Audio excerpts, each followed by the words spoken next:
Playoff time is just around the corner, but a couple of regular season games left for the New England Hockey Conference teams and a chance for the UMass Boston Beacons to secure the playoff seeding they need. Live from the Edward T. Berry Ice Rink on the campus of UMass Boston, Milton Posner, Matthew Meisenbacher here, bringing you UMass Boston women's hockey facing off against the Castleton Spartans. And we'll start right there. It's the playoff seeding that makes this one really consequential. UMass Boston 31 points in the standings, Castleton 3 points below them, Southern Maine a point below UMass Boston. These are really the only teams that are going to be moving around much. So what does UMass Boston need to do to secure those points tonight?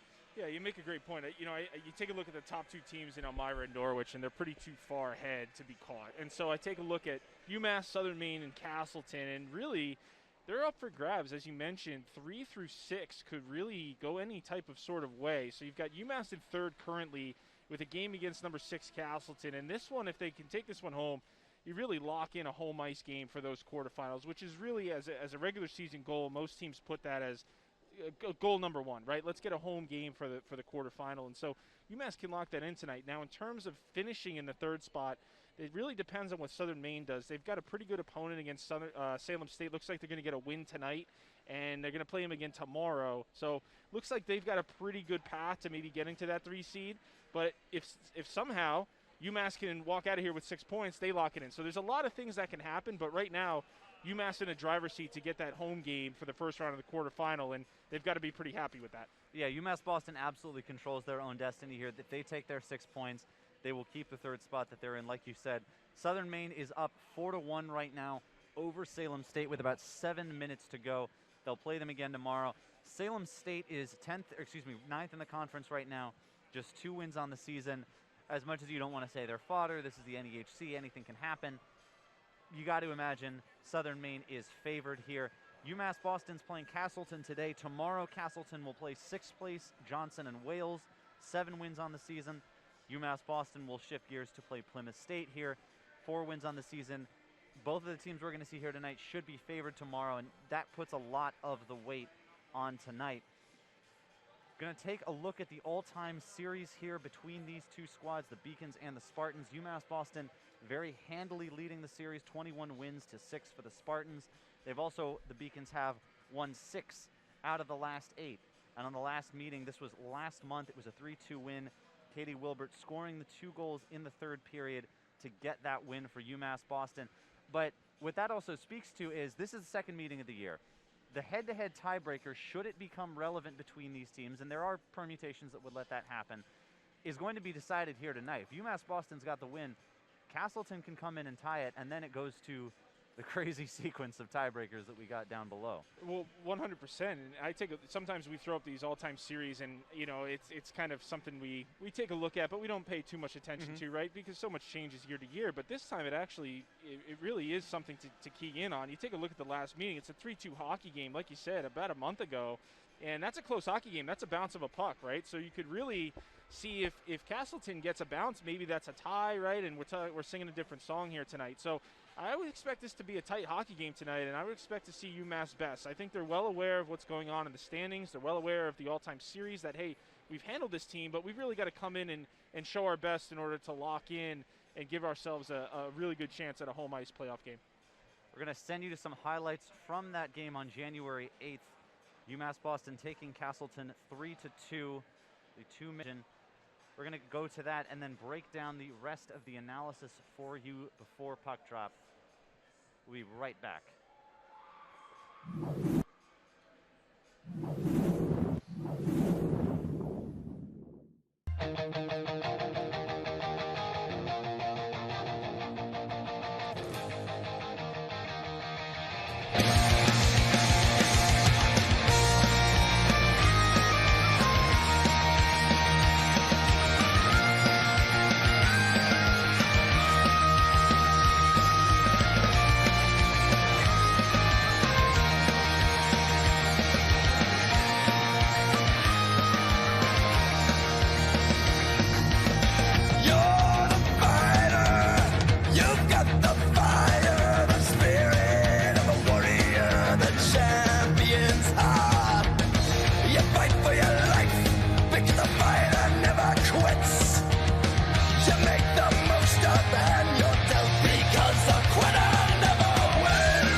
Going to send you now to the team statistics and get a look at how these teams' relatively even records here stack up in some of the more minute statistical categories. Mizey, what's standing out to you from among these stats? Well, I don't think special teams is going to be a huge factor tonight. Take a look at these penalty kill percentages and compare it to these power play percentages. And it looks like, and it actually, jokes aside, it does allow team players to take a little bit of liberties, right? Because you're not too afraid of taking a penalty. You know, percentage-wise, you have a really good chance of killing it off. Now, that's not to say you can play reckless, but as a player, particularly on defense, I can clutch and grab a little bit more than maybe a team whose power play is closer to 20, 25%, or whose penalty kill is, not quite as high as almost 94, 95%.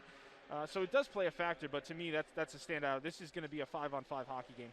Yeah, the numbers that you're seeing here, I mean, Castleton 5th with its power play percentage, UMass Boston's unit 7th in the conference, and then both of these teams with excellent kills.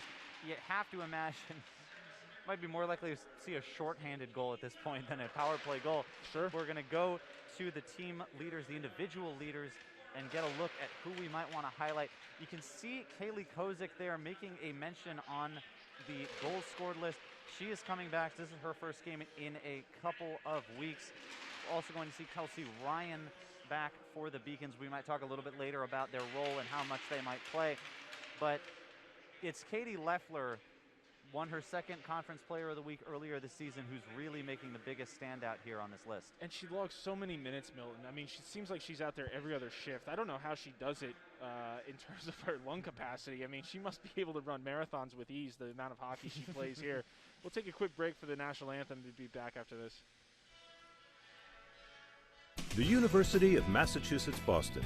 It's just minutes from downtown, and the Princeton Review calls it one of the best values in the country.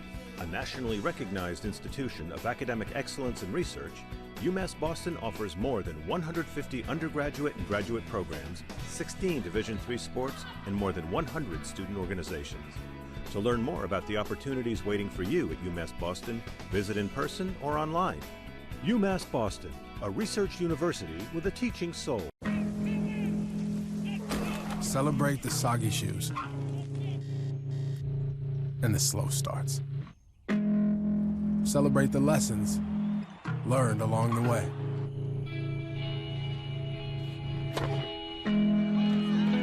These are the wins. Not the shiny, nail-biting kind. These are the last a lifetime kind.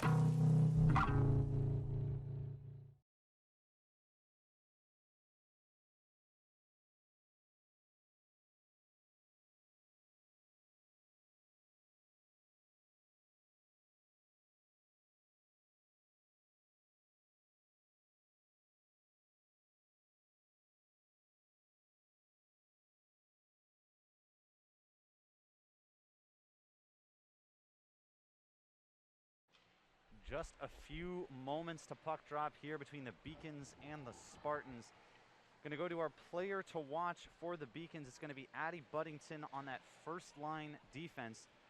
You can see the numbers right there, the career numbers as well. It's the assist where she's made the biggest mark on the offensive end, but what does she bring into the defensive end? This is going to be her team next year, and Jane Andrill, I feel like, has been here maybe a decade. I feel like I've been calling her name for so long at this point, and she's in her senior year, so she's been the catalyst back there, and they need a new leader. You take a look at who else is back there. I see a sophomore and 3 freshmen in the lineup right now. So take a look at adding Buddington, and I think you're seeing a player that's blossoming into a leader.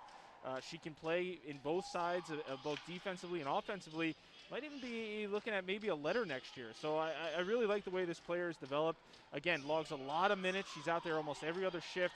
Keep an eye on her in the defensive zone and might be able to mix in a few points tonight as well. Players taking the ice here.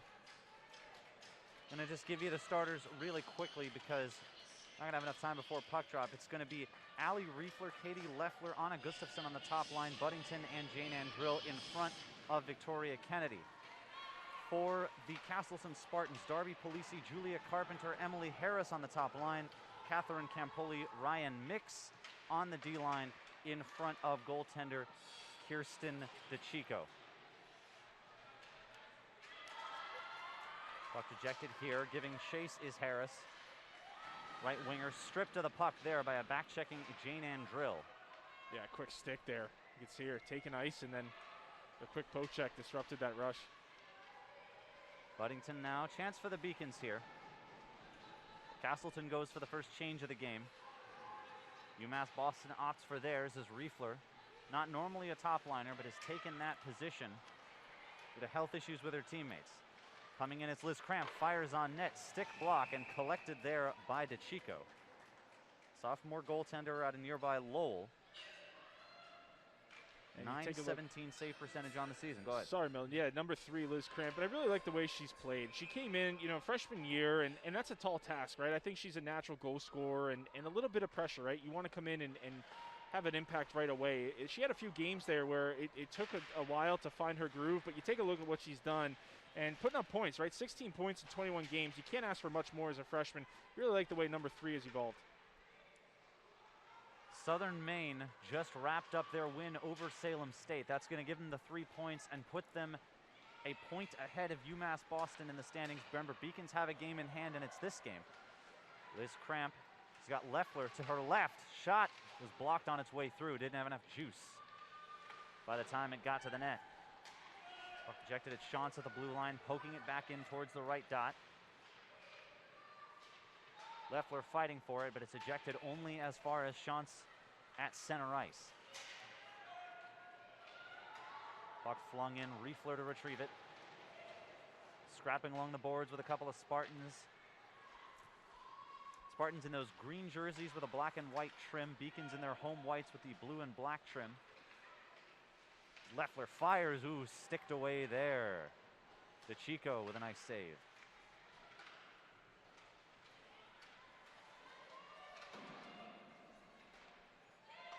Spartans still have yet to fire a shot on net here, or at least one with any chance of success.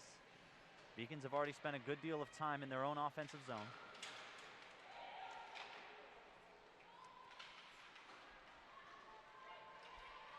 Sydney Boyle slides it across the ice. Emily Franciscowicz losing the puck in the neutral zone. Here comes Nancy Benedict, the third line left winger. And she'll give it right back to the Beacons.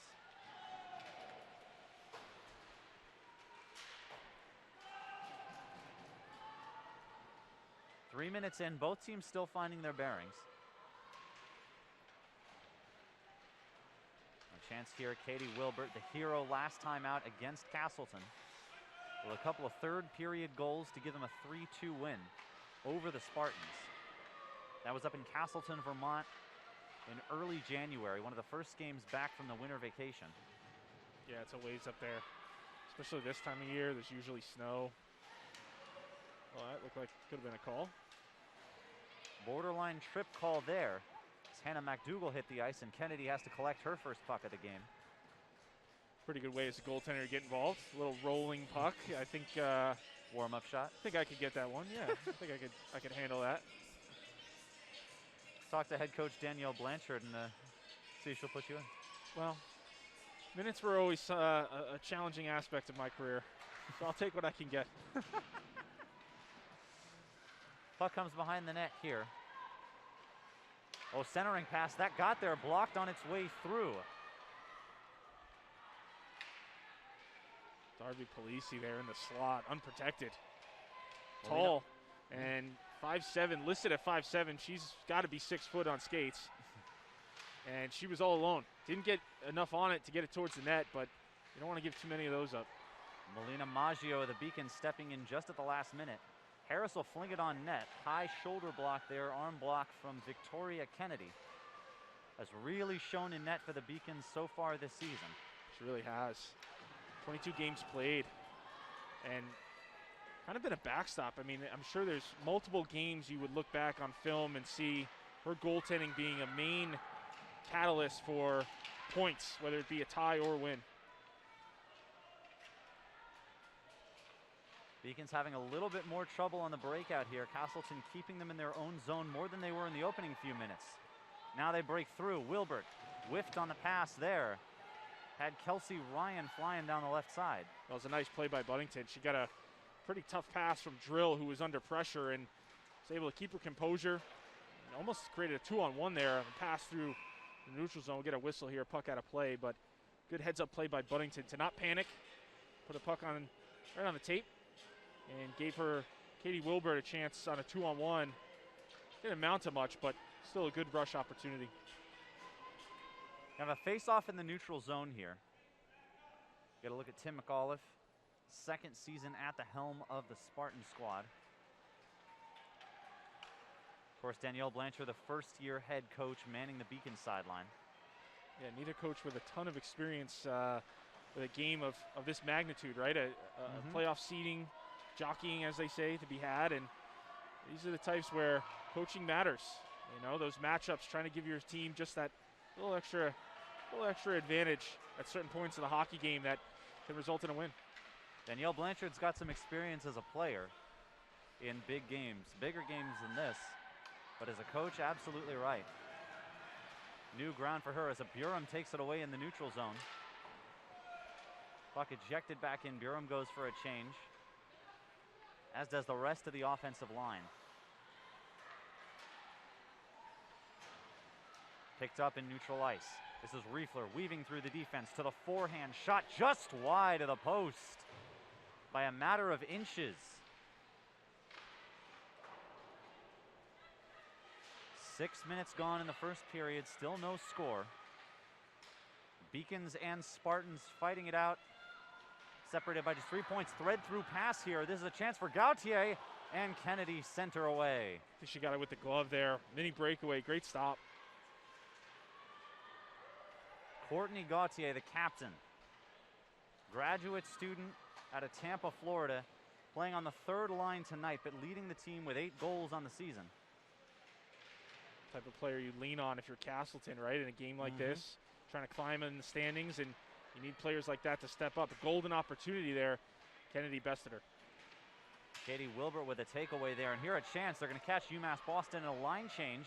Here comes the shot from Benedict, sails wide. UMass Boston's given up a few dangerous chances here. Yeah, they got to be better with the puck. And a chance here. Wilbert trying to go around. Poke checked away there.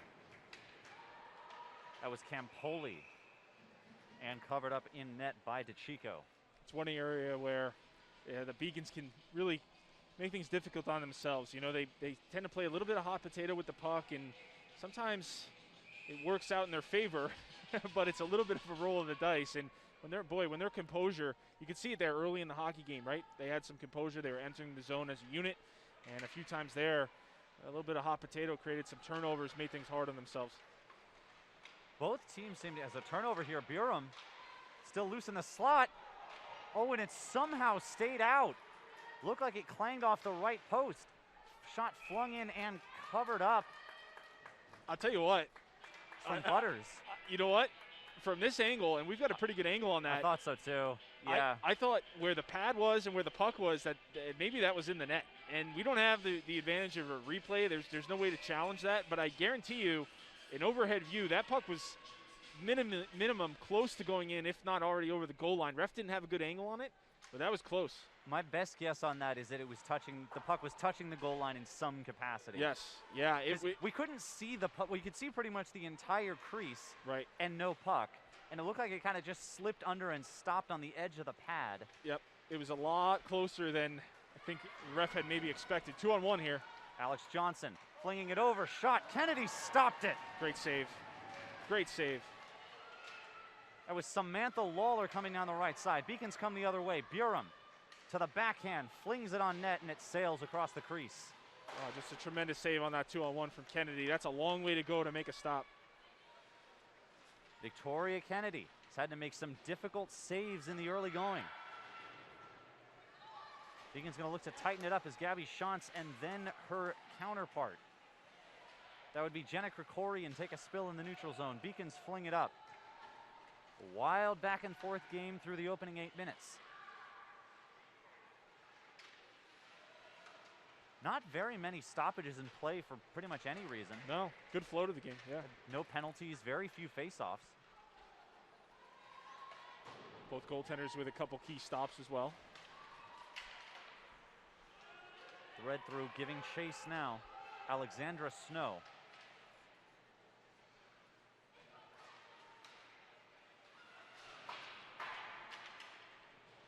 Along the near side boards, Buddington skips it. Jane Ann Drill weaving through traffic. Centering pass, Riefler pokes it over the net. Got a stick in her way there on a good centering pass from the defender Drill.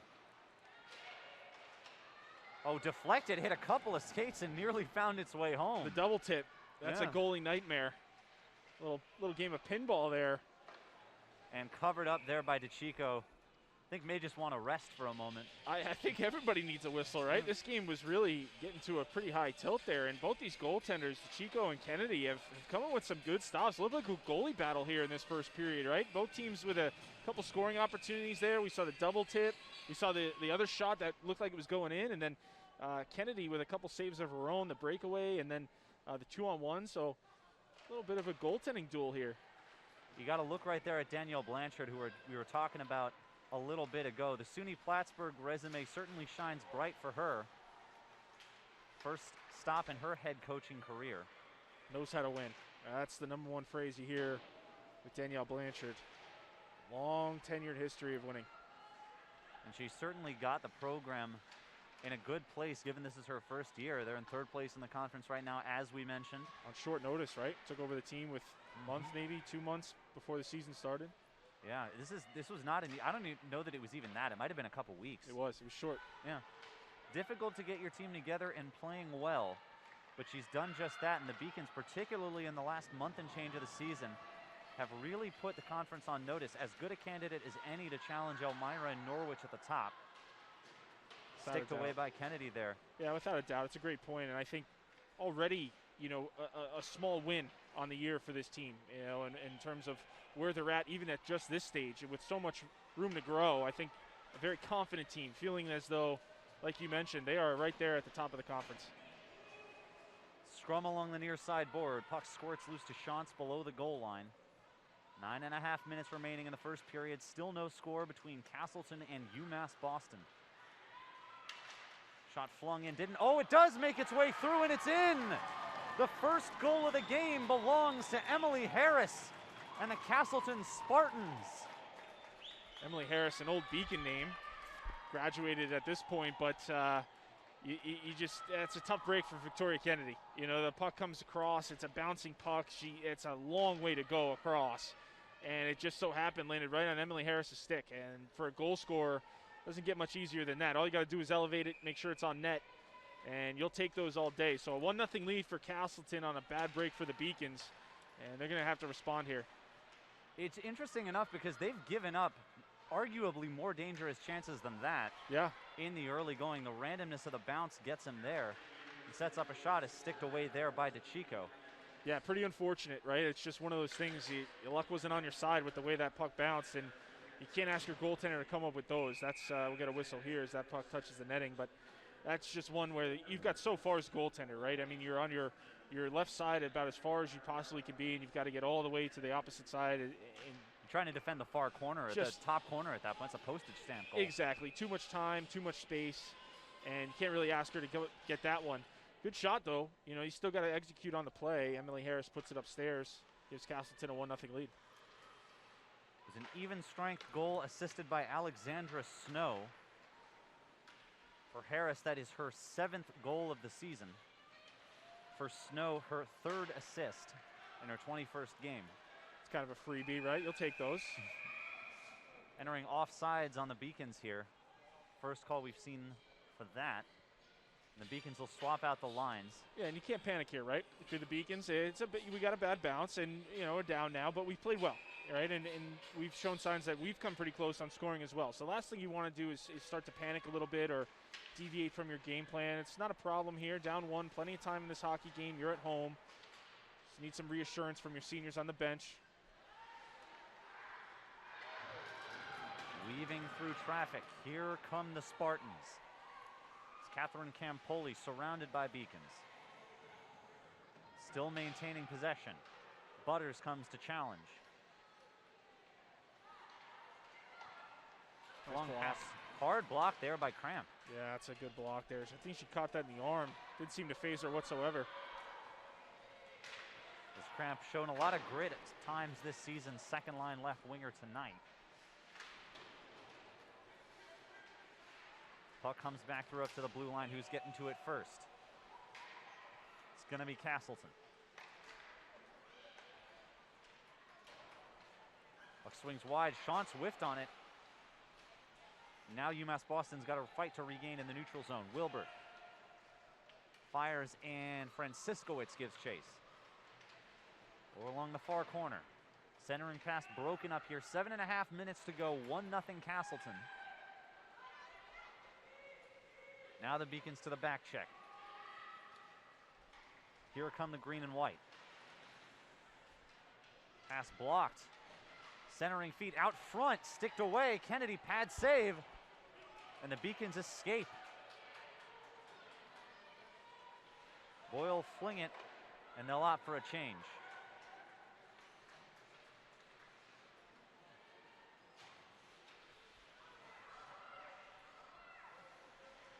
Leffler fighting for it. Riefler's there too. Emery Bonner of the Spartans almost crouching over the puck. And one of the longer scrums of the game. Finally, UMass Boston comes away with it. All the top liners out there now for the Beacons. Kennedy sticks away a shot from past the blue line. It's been a little while since UMass Boston had any kind of sustained offensive zone time. It has, and momentum slightly in the favor of Castleton, as to be expected after they score a goal. But I would think, from a Beacons perspective, right, all we want to do is get these pucks deep and start to work in the offensive zone. And you saw a little bit of it, but we haven't seen enough to generate any offense out of it. Gustafson giving chase hard into the side wall.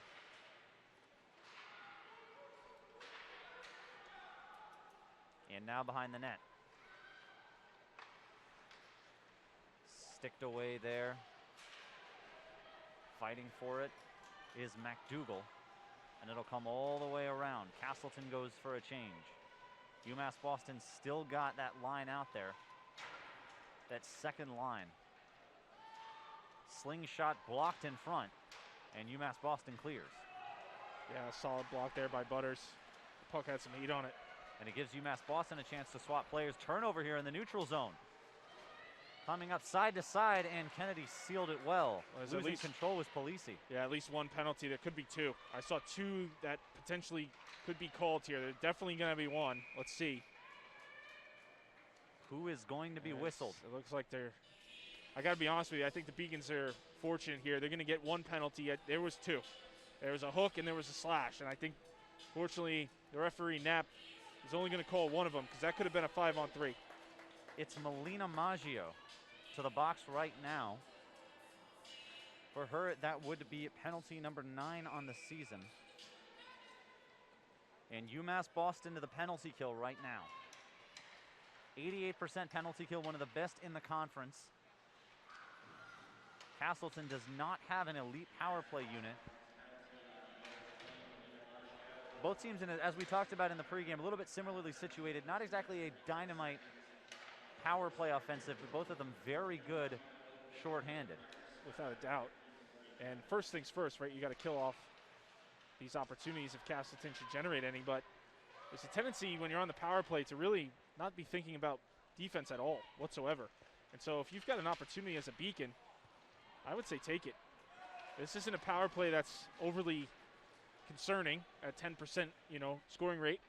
So if especially if you're a forward, if you see a chance maybe to create some offense, I'd say take it. It's usually not something the coaches will tell you to do, but calculated risk, as I like to call it. Well, their first time possessing the puck, they cleared it down, and now halfway home on the Castleton power play with Melina Maggio of the Beacons sitting in the box. Pass out to the dot. Didn't quite make it through on the rebound, and Great Kennedy save. with a pad save. Great save. She got that pad out in a hurry. Great reflexes there on a puck slapped across to her in traffic. 2/3 of the way home now. Misconnection on the pass there intended for Polisi. Yeah, so here's an opportunity, right? How aggressive do you want to be if you're Coach Blanchard? I would think an in-zone draw with 35 seconds left, knowing this power play is at 10%, I might put out a couple scores, right? And especially if I have a center that I can trust to win the draw, maybe boy, if you can get a shorthanded opportunity, what that does for your momentum swing. It's the top line defenders, Jane Andrill and Addie Buddington, along with 2 second line forwards. That would be Cramp and Burum. They lost the draw, so we'll never know what could have been, but always an interesting thought. An area where I think coaches tend to play a little bit too systematic, right? Oh, we're on the penalty kill, so I'm not saying this is the case now, but I've seen it at multiple levels, right? Oh, we're on the penalty kill, so I put up my penalty kill people. In a situation like this, you might deviate a little bit and see if you can create some scoring opportunity, especially with open ice. Fight along the boards drained a lot of time. Penalty expires. Here you go. And UMass Boston with a chance here. Just chance. onto the ice is Kaylee Kozik. She's got a one-on-one. Oh, great poke check away. Bonner, great stick. Anne-Marie Bonner of the Spartans. UMass Boston now with a chance to seize the momentum back to even strength. Under 3 minutes to go here. It's a great pass. Butters flings it in, deflected. Comes out to Kelsey Ryan. She's playing her first game in a couple of weeks. She's dealing with a minor shoulder injury that kept her out for a little while. That's a good pass there from her. Tried to set up Butters on the backhand, or backhand pass rather, Butters on the forehand. Butters couldn't handle it. Corinne Tretchell pokes it away. Puck batted around and floating down to the right dot in front of Victoria Kennedy. Tretchell misconnection there with Ryan, and this will give Castleton an opportunity in their own zone. Coming up on 2 minutes to go. If you're just joining us, Castleton leads at 1-0 on a rebound goal from Emily Harris with the assist for Alexandra Snow. Beacons losing the shots battle 11-8. They had a couple close chances in the early going, but have struggled to generate grade A opportunities. Or enough of them. The goal plus the penalty kill, I would say, cost these Beacons somewhere between 5 to 10 minutes of any type of sustained offense. And you combine that with the way Castleton has really been aggressive on their forecheck. Here's a little bit of a chance. It's Katie Leffler leaving it for Riefler. Nice slide save there. DeChico. Nice play and a good stop. Minute 20 left. UMass Boston controls. Shantz comes through, rebound, and covered up in net. Tell you what, DeChico looks good. I mean, these are not easy saves, folks. I mean, there's been a few this period the Beacons have generated. That one in particular, that's a shot from the blue line through multiple screens. And to track that as a goaltender and get a glove on it, you know, that's labeled right underneath the crossbar. You've got to be pretty sure from that distance where that puck is going. You can't really guess. And she read that all the way in, was able to get the glove on it, no rebound. That's another really good save, and then plus no rebound, so there's no secondary chances, and that's something really we've seen all period. Minute left. Aggressive forecheck here off the offensive zone draw. UMass Boston will keep control. Cross ice pass. Nutmeg McDougal. And a turnover. Harris, slingshot. Easy save for Kennedy. Emily Harris has fired a good number of shots here. Centering good pass stick. comes to her, but sticked away. Shantz with a great stick there. That pass gets through, and it's a tough, tall task for your goaltender to try to make that stop. Shantz was able to get a stick on it. He should go for icing. Karam's off the stick of Riefler, and icing will be the call. 25 seconds. Big face-off here. Big face-off. Defensive zone. So if you're the Beacons, you got to put out your best center. No doubt about it. Don't care how tired they are. First period, 25 seconds. Not surprised. It'll be Leffler. It is going to be Leffler. She's able to win it. That's a big draw there. That's why you need her.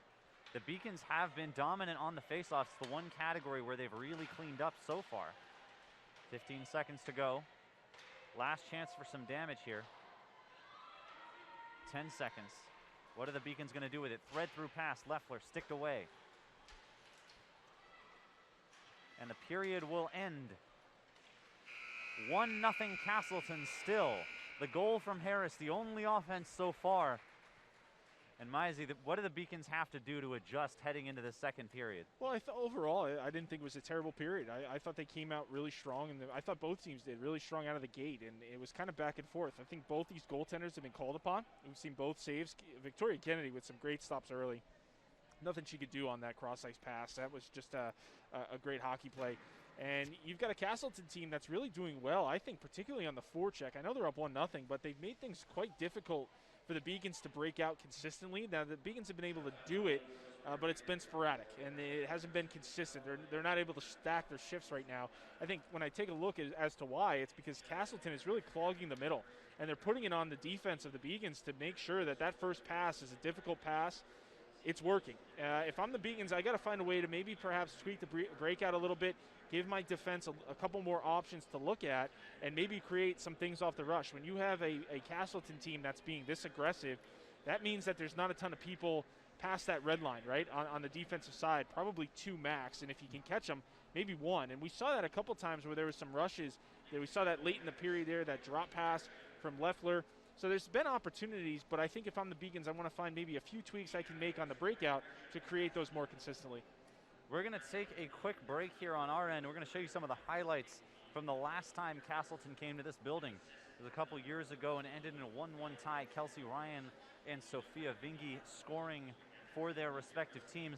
We're going to come back with a little bit more analysis of the first period and a preview of the second here from the Clark Athletic Center. Stick around.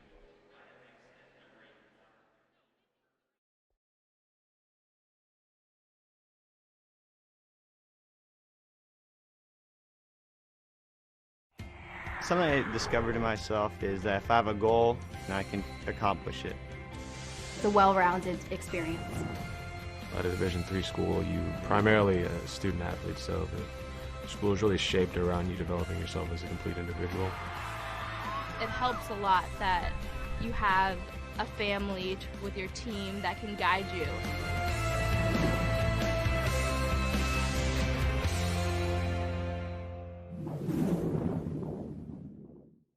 Fisher, who will send it in behind the net. Erica Lund with it.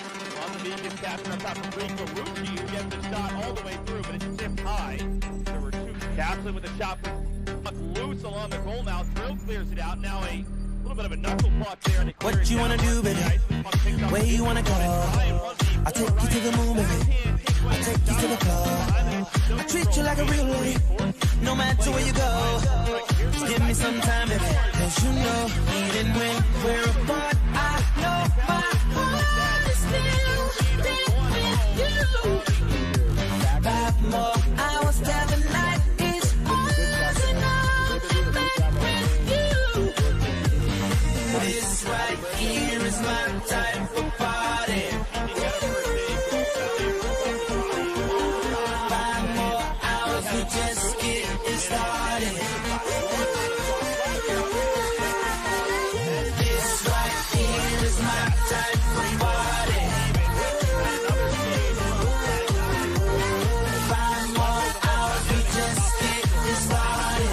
5 more hours, we just getting started.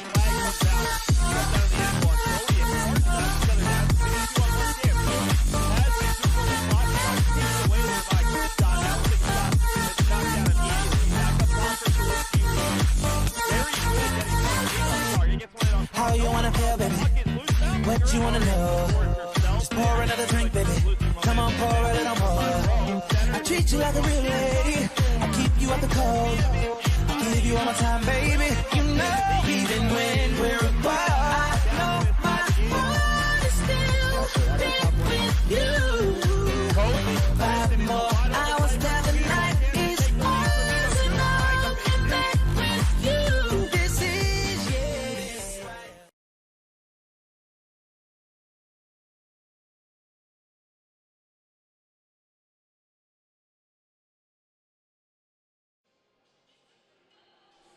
We're going to take you now to the intermission stats and the tale they tell of the period that was at the Clark Athletic Center.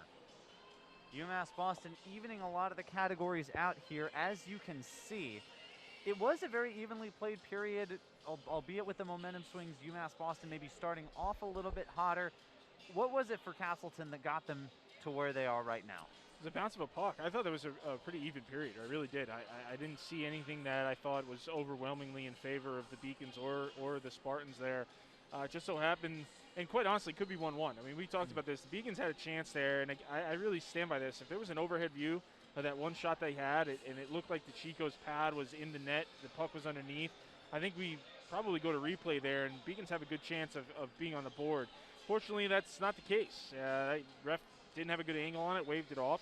And so you've got a Castleton team that was able to capitalize on a bounce that went their way. Overall, very even period. And you can take a look. The thing I like, 10-4 on faceoffs. If I'm the Beacons, that's tremendous. Usually it's not heavily weighted, and they're favored by that margin. So I think overall a good period, not too much to change. Definitely, like we talked about, want to tweak the breakout perhaps a little bit, maybe move the lines around a touch, but nothing too drastic. I think this is a pretty even hockey game so far. Going to take a look now around the NEHC. The game that we really were focusing on, as we were talking about earlier, Southern Maine taking down Salem State 4-1. They will rematch again tomorrow. What that has done for the moment is put Southern Maine up by 2 points over the UMass Boston Beacons. Obviously, they've got Castleton and UMass Boston now have a game in hand on the Huskies. Whoever wins tonight will be the one to really start challenging Southern Maine tomorrow.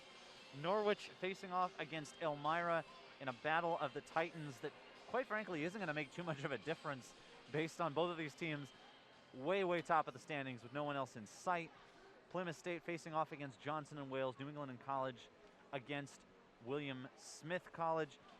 Those games are going to start in about half an hour, and we will await those results. It's not going to make too much of a difference at this point, but still teams could shift around a little bit. You never know what happens come tournament time. Yeah, and you want to get that highest ranking as possible, right? Because as the tournament evolves, it gets reseeded, and so the higher the seed, the better chance you have, especially if there's an upset, of staying at home. And that's the biggest thing for these teams, especially, I mean, some of these teams you're talking way up in Vermont and Maine, right? Way up in New Hampshire.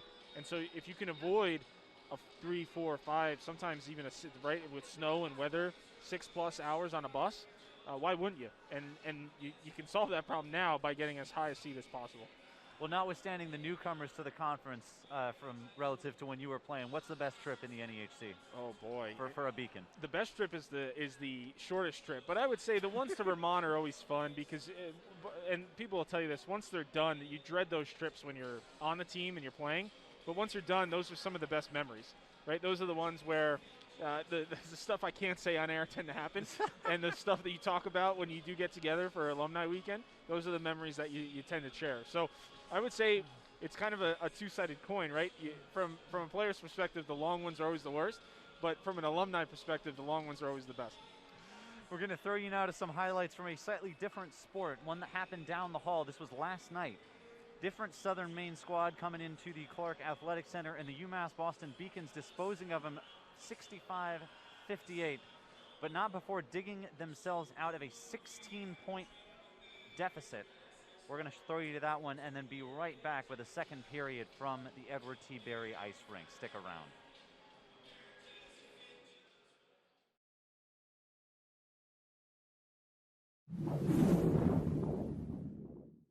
You gotta do it now.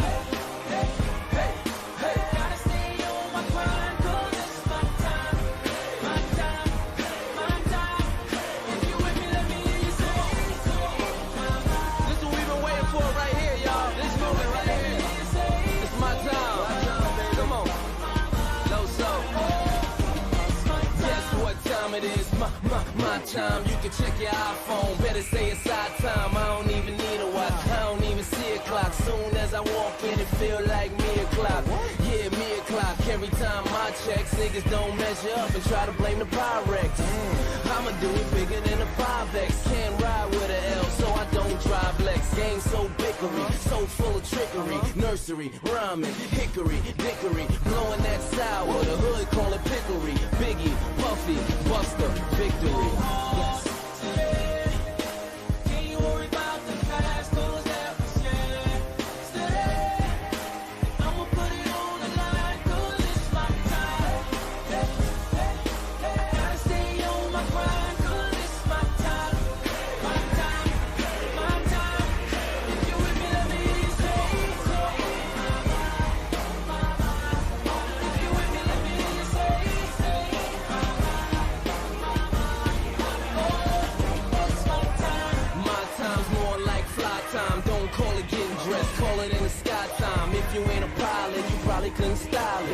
you was a stewardess, you won't know what to do with this. First I took the time out, then I put the time in. Money ain't everything, it's more about the timing. So I got the Audemars, flawless diamonds. In other words, that's called perfect timing. I feel like a favor, I feel like a savior. They clock in my neck, I feel like I'm flavor.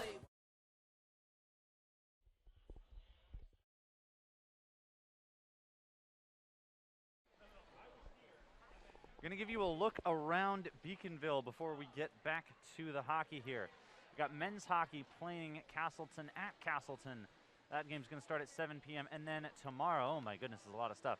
Track is going over to the Gordon Kelly Invitational in Cambridge. We've got women's hockey and men's hockey playing their second game in 2 days. Women's hockey going to host Plymouth. Men's hockey traveling to Skidmore. And then both the women's and men's basketball teams squaring off against the powerhouse anchor men and women of Rhode Island College. Both of those games are not going to be at 1 p.m. We are not playing 4-team basketball. The men's game is actually going to be at 3 p.m. Both of those should be promising, and you can also come hear me call the game if that's not too off-putting for all of you. Taking a look ahead for the women of the UMass Boston hockey side. They've got the game tomorrow against Plymouth, and next week will be the quarterfinals. We still don't know who is playing and when they will be playing. We don't know where. There's a lot of things we don't know, but we are going to have answers by tomorrow night, and even by the end of this one, I think the picture is going to be a lot clearer. Start to iron out, yeah, absolutely. And that's part of the thrill of it, right? If it was locked up at this point, I don't think these games would matter as much. I think it's nice the way it plays out. You got to play the full regular season before you kind of have an idea of what you're going to be looking at. We are going to throw you to some highlights from that first period and get a look at what we were watching. If you came late, although I can't for the life of me imagine why you would have come late. Here we can see, and this is it'll kind of speak to what you said. It was a very even period where the score very feasibly could have been, I mean, I'd accept any permutation of 1 to 2 goals for either squad at that point. 100%, a good save here by Victoria Kennedy off this breakaway, and that's another one, right? If that goes in, and there's so many, a lot of these highlights are going to say, boy, if that had happened, right? And they didn't. And here's the great, I thought Victoria Kennedy's better save than the breakaway was that one-time cross-ice pass there. This is the double bounce. That one could have gone in, and you could see it, back and forth, right? There's the goal. It's just a bad bounce that, for the Beacons at least, that comes across the ice. Victoria Kennedy had committed to the shot, so there's really no way she was getting over there in time. But another save here, and that was the penalty call. I guess not technically a shot on goal due to the penalty, but you take a look at these highlights and really up and down the ice. I thought that was a great play there at the end of the period by the Beacons. They just couldn't capitalize. And so, again, not too much to change, I think, by either team. I think both teams are probably pretty happy with what they saw in that period. Just going to need to continue to produce on both sides, right? Both defensively and offensively. If you're Danielle Blanchard and you want to make tweaks, is there anything you're telling your players to do differently? Well, I take a look. I mean, I know Kozic and Ryan are, trying to find their way to getting the minutes that they're used to seeing. And we saw a little bit of them in that first period. So those are the two players that I'd probably have conversations with outside the locker room to understand how they're feeling, what's their conditioning look like, right? We know it's not going to be at peak as it was before. Do you have the ability for me to put you out there maybe a little bit more than I did in that first period? That would be an area where I think the Beacons, if they can do that, those are two key players for this team. They might be able to change the tide a little bit. Just about ready to start here. We're going to go to a quick break. We're a minute and a half out from the start of the second period here.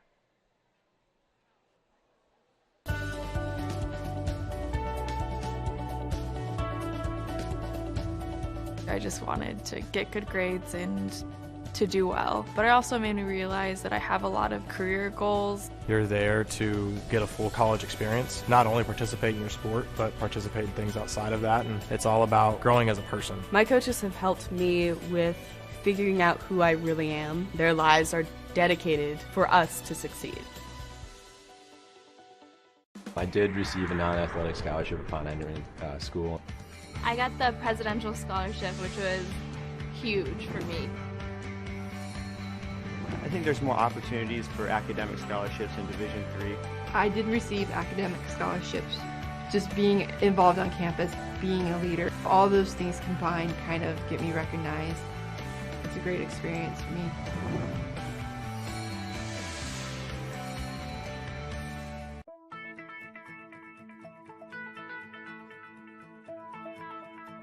College has given me the flexibility to pursue my passions and my interests.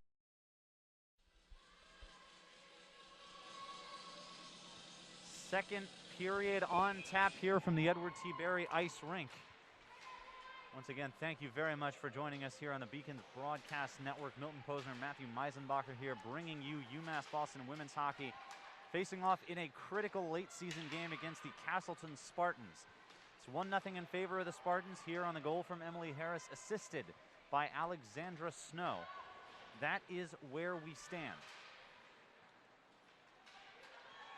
Coming through now are the Spartans.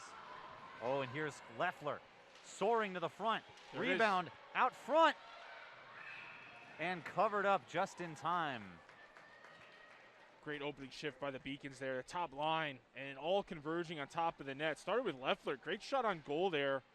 A good save by DeChico. Looked like there was a rebound. And it was bouncing around. And I looked over trying to see if the referee was making a motion. Pretty good view on it. Looked like it was really close to that goal line, but just didn't cross. Really get sort of see what Leffler's skill and especially her speed in the open ice will buy you when she forces the issue. Her ability to create is really bar none and top in the league. Senior out of Key Largo, Florida. Loose puck here, calmly sticked away in net by DeChico. Leffler leading the team with 10 goals on the year, 14 assists are tops as well.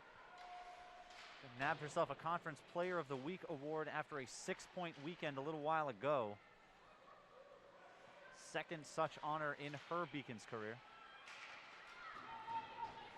And here comes Castleton. It's Samantha Lawler trying to split a couple of defenders and not quite making it. Icing call here. Can't help but notice we got some fans back here in the building after a long COVID-related hiatus. We do. Yeah, I'm taking a Much look better here. atmosphere. I see a good amount of blue, but I see a good amount of green as well. This Castleton team, it's like they travel well. They do it, and that's something you kind of see. I think at the Edward T. Berry, one of the draws is you're a stone's throw from downtown Boston, and so people tend to, at least the fans I speak with from time to time, tend to kind of look at this as a mini vacation, come down, enjoy the city, as well as some pretty decent hockey. It has been pretty decent hockey to say the least so far. Centering pass here, it's out in front. Kennedy with a save and cleaned up by Tretchell. Yeah, great stop. Great stop there. Butters lost her footing, and it was basically just one-on-one with the goaltender. Great save by Kennedy, and as you mentioned, Tretchell gets that rebound and clears it aside. It was Courtney Gauthier on the shot, leading goal scorer for the Spartan squad, and about the last one that you want to leave Victoria Kennedy on an island with. Pad save there on the fling from the blue line. Castleton a little heavy with the shots in the early going in the second period. Just 2 minutes in. Oh, and Liz Cramp absolutely standing like a brick wall there. Campoli came crashing into her and just stopped. Here's Butters sailing up the right side, flung in, and caught calmly in net. See what the Beacons want to do here. In zone draw. Still early in the second period, but you had that good shift, and then it kind of swung back the other way, right? It's kind of been Castleton since then. So a chance here for Katie Wilbert, if she can win this draw, maybe generate some offense. She does. Chance. Need a better pass than that, though. Swings it to Drill, forces her back a little bit. Another missed cross-ice pass. The Beacons will give up possession. Yeah, see, that's unfortunate, right? You win the in zone draw, and then a simple D-to-D pass, and you give Castleton a free clear. Now, those are the types of mistakes that don't show up on the stat sheet, but can sometimes be the difference between a winner or a loss. Oh, a nice block there from Wilbert. Pass out in front, sticked away. There's a chance for Riefler on the right dot. Flings it, rebound, and it just goes wide of where Wilbert was set up. And the Beacons keep it in. It's Tretchell fielding it in the neutral zone, flinging it in all the way to net. It's a good shift there by that third line there, and that's the type of shift you can build off of, right? It wasn't a ton of offense in terms of shots on goal, but you pressured Castleton to the point where they were basically defending the whole time. And as a coach, you can really build off that. You can see immediately Coach Blanchard puts her top line out there after. Buddington handles it, got tangled up with the official. Here comes Castleton. Behind the net, it's Bardinelli. Has the puck taken away there. Looked like that was Katie Leffler. And the Beacons will take it right back. Buddington chopped down. 4 minutes gone here. No score in the second period. Still a 1-0 lead in favor of the Spartans.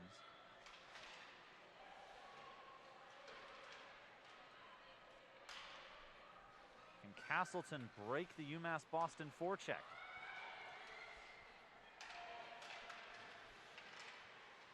Comes crashing in is Julia Carpenter, the top line center.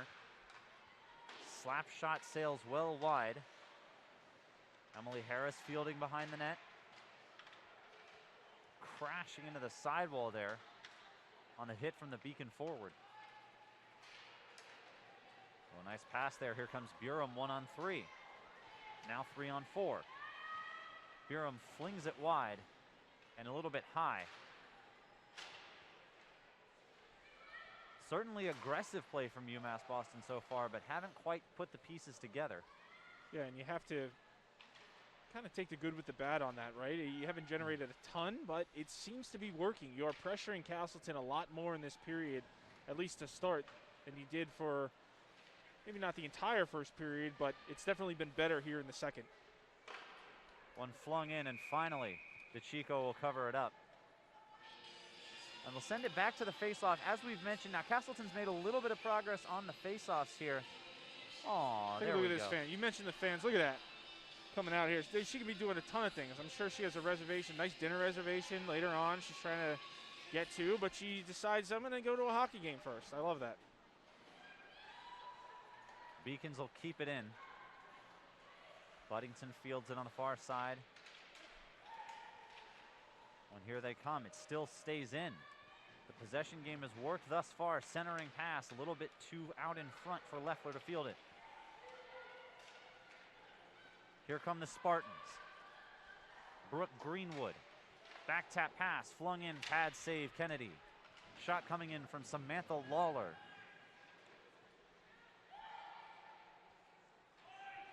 On a missed pass there. And Castleton will have to come out all the way. There's an icing call. Yeah, right. You take that. You got your top line out there. Leffler should be able to. She's traditionally very good on faceoffs. Maybe not the side she prefers, though. I think she prefers the right side to the left, but still should be capable here. UMass Boston still with an 11-8 faceoff advantage so far. Pass comes out to the point. Slapper doesn't make it past the dot. Odd man rush. UMass Boston.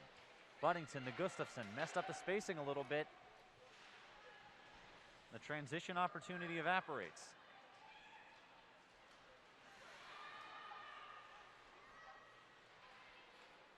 Oh, here we go. Miranda. That would be Miranda Wheeler wheeling through traffic. Thread pass through. Oh, didn't make its way to Cramp, who would have had a one-on-none. She's got fire tonight, Cramp does. And I would try to look for her. Or if I'm a coach, maybe try to put her in positions to generate some scoring opportunities. I saw she's been a little bit of a nudge as a puck loose there. Oh, and Kennedy did just enough to keep it out of the net. Slipped out of the glove the first time and created the rebound chance. Castleton flings it, pad save. Kennedy sealed the post nicely. It's offside. Chance for the Beacons to break out with ease. Here's Cramp, got a couple of defenders on her. Stick tied up there, a little shove issued to Jenna Krikorian of Castleton. Oh, and here could be a chance. Wilbert down the right side, flings it on net, pad save to Chico. Pretty good shot and save there.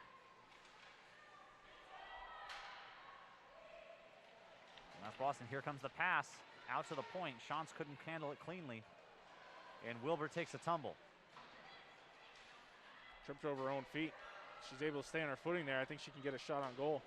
Whistling in there from Butters, sails high and a little bit wide.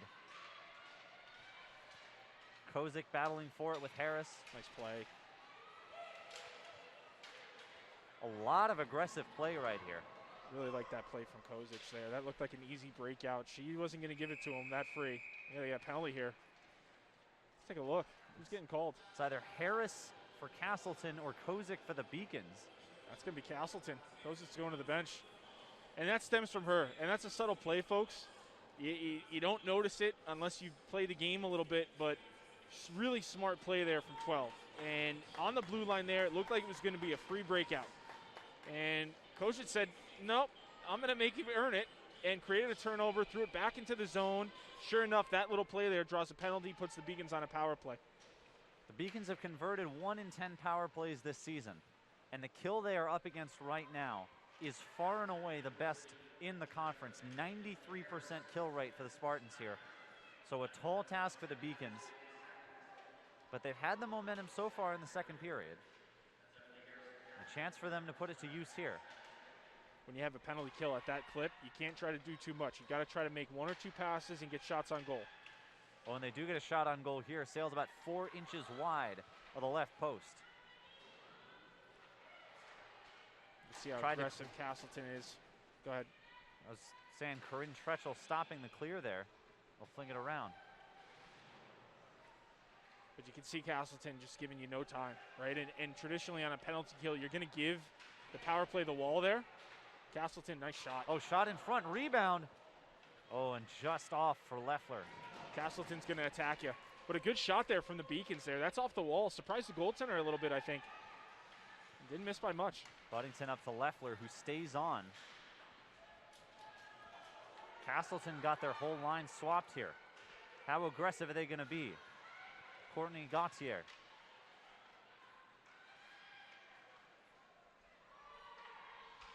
They'll fling it in. A chance for the shorthanded team to be a little bit aggressive here. Kennedy seals the post and it pops behind the net. Chance to get him pinned. You got to rush. 3 on 3 here. 25 seconds remaining on the man advantage. Leffler stayed out there the entire time. Drill flings it in. Puck still loose in front. Shot, score!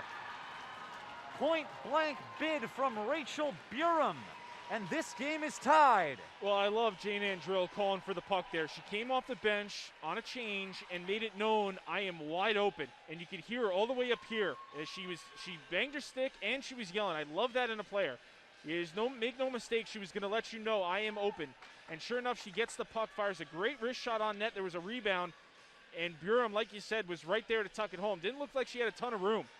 But she was able to find it on the blocker side. Looked like just over the pad to tie this hockey game. But that play starts with Jane Ann Drill right off the bench, being vocal and getting that shot through, not allowing it to be blocked.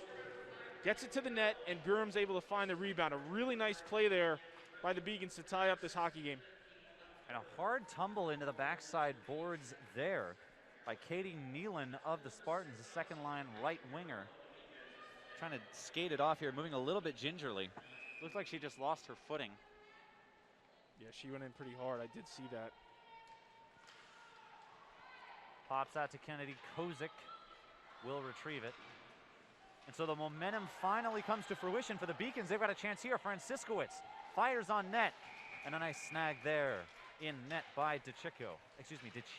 And that's one of those I don't have a great angle on, but if you take a look, Franciskowitz had a passing option. She had Wilbert going back door there, and I don't have a problem with a shot. I never do, especially on an on-man rush. You take the scoring opportunity if you can get it. Challenge I have there is you went short side and you didn't score. And so if you're going to take the shot, I really like to see that on the far side, because even if the goaltender can make a stop, there's a tendency that, have a rebound there where Wilbert can be, even though not directly in the play, indirectly in the play there. So that's one of those where you talk to the scorer there, okay, hey, if you saw something short side, I'm okay with it. But next time if we get that opportunity, maybe try to get that far side opportunity going. We're all even at 1 apiece. It was Burum getting her 6th goal of the season. The assists coming from Leffler and from Drill. 9.5 minutes remaining here. Came on the power play. 12th power play goal of the season for the Beacons, and Burum's first. Thread through pass. Nice recovery there. Liz Cramps, cross ice pass. McDougall. Oh, and just losing possession of the puck there. Tap ahead, Harris. Gabby Shantz back checking to stop her. Good stick.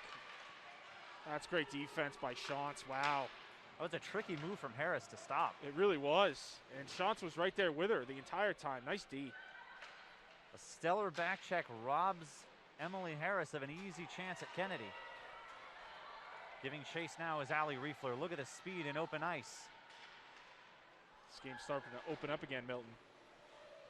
It's Leffler behind the net, poked out in front, but no one there to catch it. Leffler flings it on net, skips past. Just a little bit too shallow on the short side. Beacons keep it in, the forecheck. Not plentiful, but targeted. Buddington flings it in. Leffler will finally go to the bench. You mentioned in the early going, she has been playing some exceedingly long shifts. She has to, especially with her counterpart, Kelsey Ryan, who's not at 100%. And they're really going to rely on her, I would say, as much as you've seen and probably then some in the third period.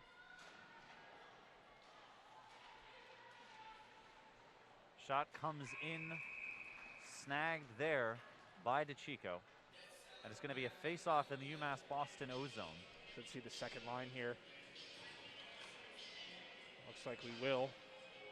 And a great opportunity here for the second line. I like what we've seen. They haven't really done much. I know Burm has the goal, but they haven't done much as a unit. And so I'd like to see if perhaps maybe getting McDougal involved a little bit there. Dougal wearing number 22 in white. Is there a little bit of a loose puck there? Chico banking it in off herself. Not sure that's what she wanted to do there, but she'll take it. No harm, no foul. So Burham and Greenwood will face off another draw here. This time Castleton takes it cleanly. Weaving through traffic. Beacons finally take control there from Campoli.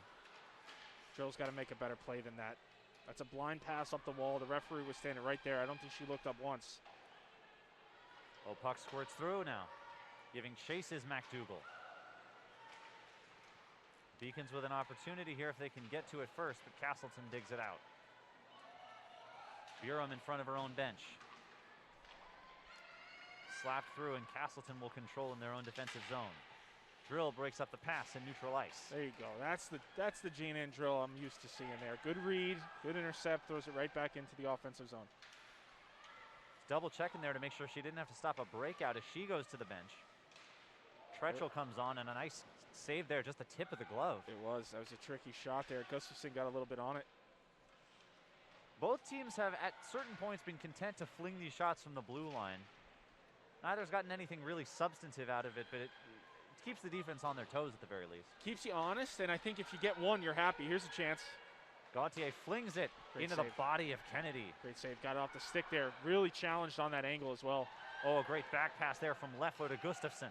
Flings the shot, and a nice save there from DeChico. Kennedy came way out on that angle on that 2-on-1 there and challenged the shooter. You are going to have to pretty much make a perfect shot to beat me from this distance. And sure enough, made the stick save. Was able to get it into the corner and keep this a 1-1 hockey game. If you want to postage stamp that goal, you've probably got a shooting lane only as wide as the puck. And as a goaltender, you got to give them something, right? Unless you're 6'8", it's always going to be some areas, but force that shooter, as you said, to find those little nooks and crannies if they want to score. Are we going to get a penalty here, Milton? It may be Alex Johnson. Yeah, Indeed it is, yeah. Looks like we're going to see another Beacon power play here. Appeared to be Alex Johnson for cross-checking off the face-off. And the Beacons, 1-for-1. They've scored a power play goal, mind you, against the best penalty kill unit in the New England Hockey Conference. And they're going to send that second line out there to do it, or excuse me, the first line plus Burham out there to try it again. Fling shot off the fit, they almost did. I like that play, and I don't know if that's in the playbook or if that's, a freestyle play there, but Burham just kind of tucked that through the center and then took a shot on goal. Hey, if the goaltender's not ready, not paying attention, sometimes those can sneak in. Another win for Burham. Here's Leffler surveying. Pass through the wickets of Burham. And the Beacons will control back near the blue line. A little bit less aggressive here from Castleton on the defense. Leffler dangles, swoops, blocked in front. That they are, Milton. I'm a little bit surprised. This is almost the opposite of what we saw at the other unit. They might be switching things up now that they got scored on. Drill. Burham tipped it in front. Castleton in the clear, gets past the stick of Buddington. Beacons will reset. Castleton will swap the kill unit. Beacons will take most of their skaters to the bench. Got Shantz out there now, Liz Cramp, Katie Wilbert, Corinne Tretchell, and Hannah McDougall to join them. Tretchell keeps it in. Oh, and a lollipop pass there gets picked off. Castleton will burn some more time. Under a minute remaining in the power play here. It's been less effective so far than the first one. With Castleton going that aggressive, especially in that far into the zone, boy, if you're the Beacons, you can really take advantage of that. If you can win those puck battles along the wall in your own zone and create a rush, you're basically guaranteed to only have 3 people back. And with numbers, yeah, that's pretty enticing. Oh, and a chance here for Polisi. Play that. Please play that. Thank you. Looked for a moment like she was going to hold on to it. The last thing I need is an in-zone draw with no one around on a power play. That's not in anyone's playbook. Oh, here's McDougall. What a move! Oh, and a nice save by DeChico. He said to keep an eye on Hannah McDougall. She almost did a one-on-everyone hero journey there. She did, and they're going to be offsides here. Gustafson lost her stick. That's unfortunate for the Beacons. That's going to be the end of the power play. Here's Castleton back to even strength.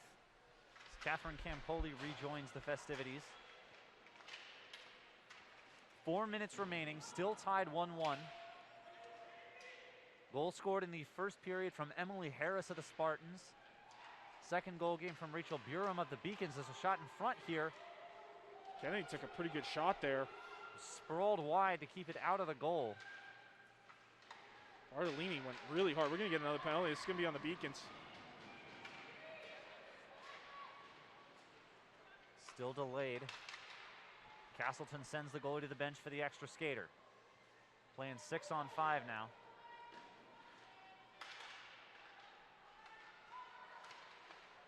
Beacons still haven't gotten to it. This is a long time to be playing with a 6th skater. It really is, and now it's going to get out of the zone. I think Castleton's going to retain this. Indeed they will. Castleton's played 30-plus seconds now with an empty net. That's not going to count. Oh, wow. Was that offside? A very light touch. It may be offside. I think the Beacons got lucky. I think they called an offside there. Because I was going to say that didn't constitute a possession. I didn't think. No, it was a tip at best. Barely, yeah, barely. So I think the Beacons were fortunate there. So the referee's talking. They had both their hands were up. So they either have the same penalty called or they have 2 penalties called. Looks like they have the same penalty called. So Buddington will sit. That's going to be an interference call. So Castleton with a chance now. And their power play, similar to what we've seen from the Beacons, only about a 10% clip. But that being said, statistics not everything. We've seen a Beacon power play goal tonight. Most of the rest of the period will be played on the man advantage now for Castleton. How good is the Beacons defense? You can see Darby Polisi there, the assistant captain, camping out in front of the net as that puck's going to squib over the center line. 25 seconds gone on the power play. Should take us, if the Beacons can kill it, down to the 1-minute mark. Courtney Gauthier. Surveying. Floating one down, low to high, back to low. Lost stick there. Whose stick? It's Chance's. Is this Castleton or is it? Well, that's interesting because Castleton had possession of the puck and then there was no whistle, but then maybe there was a little bit of delay getting the whistle. I think this is Castleton. I think this is a Castleton penalty. So I think we're going to play 4 and 4. No, Beacons? It's Gabby Shantz. This is going to be a 5-on-3 See, that's for strange. Castleton. If I'm Castleton and they're talking about it, I don't know why there was a whistle. There must have been something there. The referee maybe lost sight of it. But I would have taken, I mean, there was an opportunity for Castleton to have a free 5-on-3 there with no time expiring. So this is a huge opportunity for the Spartans. Minute 15 remaining on the first penalty, minute 50 on the second. And a score from the left dot. It's Courtney Gauthier. And it's a 2-1 lead for the Spartans. Well, the graduate forward, number 10 with the one-timer, and that's a really nice play from the Spartans. That's a cross-ice D-to-D pass, and then another cross to low. That's real tough for not only your goaltender, but your defenders as well. Yeah, that's a lot of back and forth you've got to cover. So you've got a left to right, and then a right cross down to the left side once again, and with a one-timer on top of that, that's a tough combo. Great shot. Castleton up 2-1. And they've still got 1:45 left on that second penalty there, the Chance penalty. So chance to do double damage here heading into the break. And the penalties immediately coming back to bite the Beacons. Yeah, really, they've had such a good period. It's just tough to take those back-to-back on top of each other there. For Gauthier, her team leading 9th of the year. And that was a great one-timer. And she got all of it. And before Kennedy could even really get a chance to make a save on that, it was already in the net. She barely had time to move. Yeah. 1:10 remaining on the second penalty here. Back to 5-on-4 action. Blocked through. Kennedy was screened, but it didn't make much difference. So Wound up being an easy collect. Yeah, 1:04 here on the second penalty for the Beacons here, and that goal makes it 2-1. So you're really looking at the clock here, and you're thinking, okay, if we can kill this off, we can go into the third period licking our wounds a little bit, but not feeling as though we're out of this game by any stretch of the imagination. You give one up here, and you kind of feel that's a big 3-1 lead, or 3-1 lead there, especially given the fact you were tied 1-1 pretty deep into the second. 45 seconds remaining on the power play. Minute left in the period. The goal comes from Gauthier with the assist from Ryan Mix and Emery Bonner.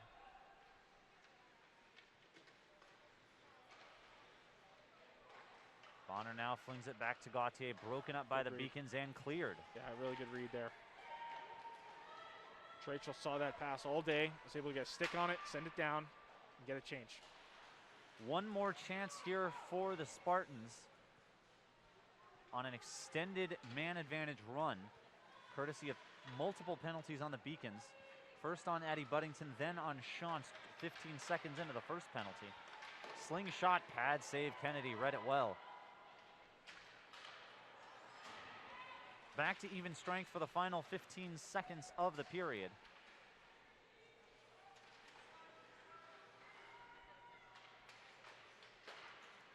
Flings it, Kozik, got a couple seconds left, nothing to do but shoot, and she won't get one off. And that is it for the second period. An early power play goal for the Beacons off the stick of Burum. Gets them even, but penalties late come back to bite them, and Courtney Gauthier ties it up heading into the second intermission. Well, after the first, we were talking about how evenly played a game it was, how both teams were collecting well, connecting well. Thoughts after the second period? I really thought, once again, a pretty even period. I thought for the majority of that period, I'd probably give the edge. If this was a boxing match, maybe 30-29 to the Beacons there. They had a slight edge, I thought, for the majority of that period, and they were generating more offense in the second than I saw in the first period. Problem they ran into was self-inflicted. Two penalties on top of each other, back-to-back, and gave Castleton some life late. Now, they were able to kill off most of it, but Castleton was able to tuck one home, give themselves a 2-1 lead, and sure enough, just as we predicted in the pregame, special teams was going to be a key to this hockey game. Both these power plays at 10%, and sure enough, both teams have a power play goal. So pretty funny how, I guess that's why they play the game, right, rather than just looking at it on paper. But, yeah, 2-1 hockey game. And here's the other thing, Milton, that I think the Beacons got to remind themselves is we really we're taking it to Castleton. I would say really for 5 to 10 minutes straight there, they were starting to stack some shifts there and made it as though Castleton was really trying to find themselves. They got to get back to that. I think they lost a little bit of that for whatever reason. Castleton was starting to gain momentum. Then you attack on the penalties, and it really seemed you walk out of this period feeling as though you lost it. I think for the most case, that was a Beacons win on that period, but the power plays is what really sent them into this period, trying to think of a way to tie this hockey game up coming into the third. We're going to send you to the highlights from the last time this team played. It was an 8-1 drubbing of Johnson and Wales from last Sunday. We're also going to show you the men's team's highlights. It was a 5-0 win over Johnson and Wales on Saturday as well. We're going to play those back-to-back, and Mizey and I are going to be right back with some more analysis and previewing of the final 20 minutes. Stick around.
Just who you are, I ain't gonna try to change it.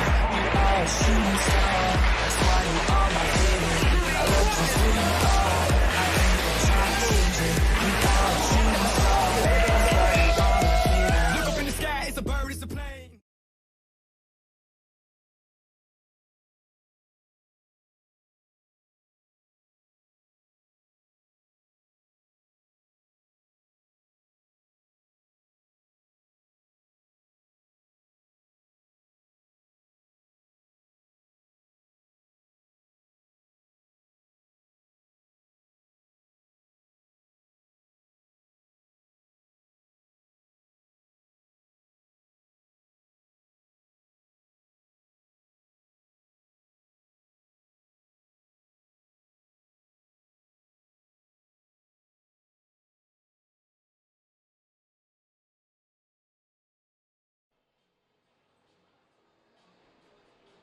Spartans lead it 2-1 after 2. Milton Posner, Matthew Meisenbacher here bringing you what's been an exciting 40 minutes of hockey.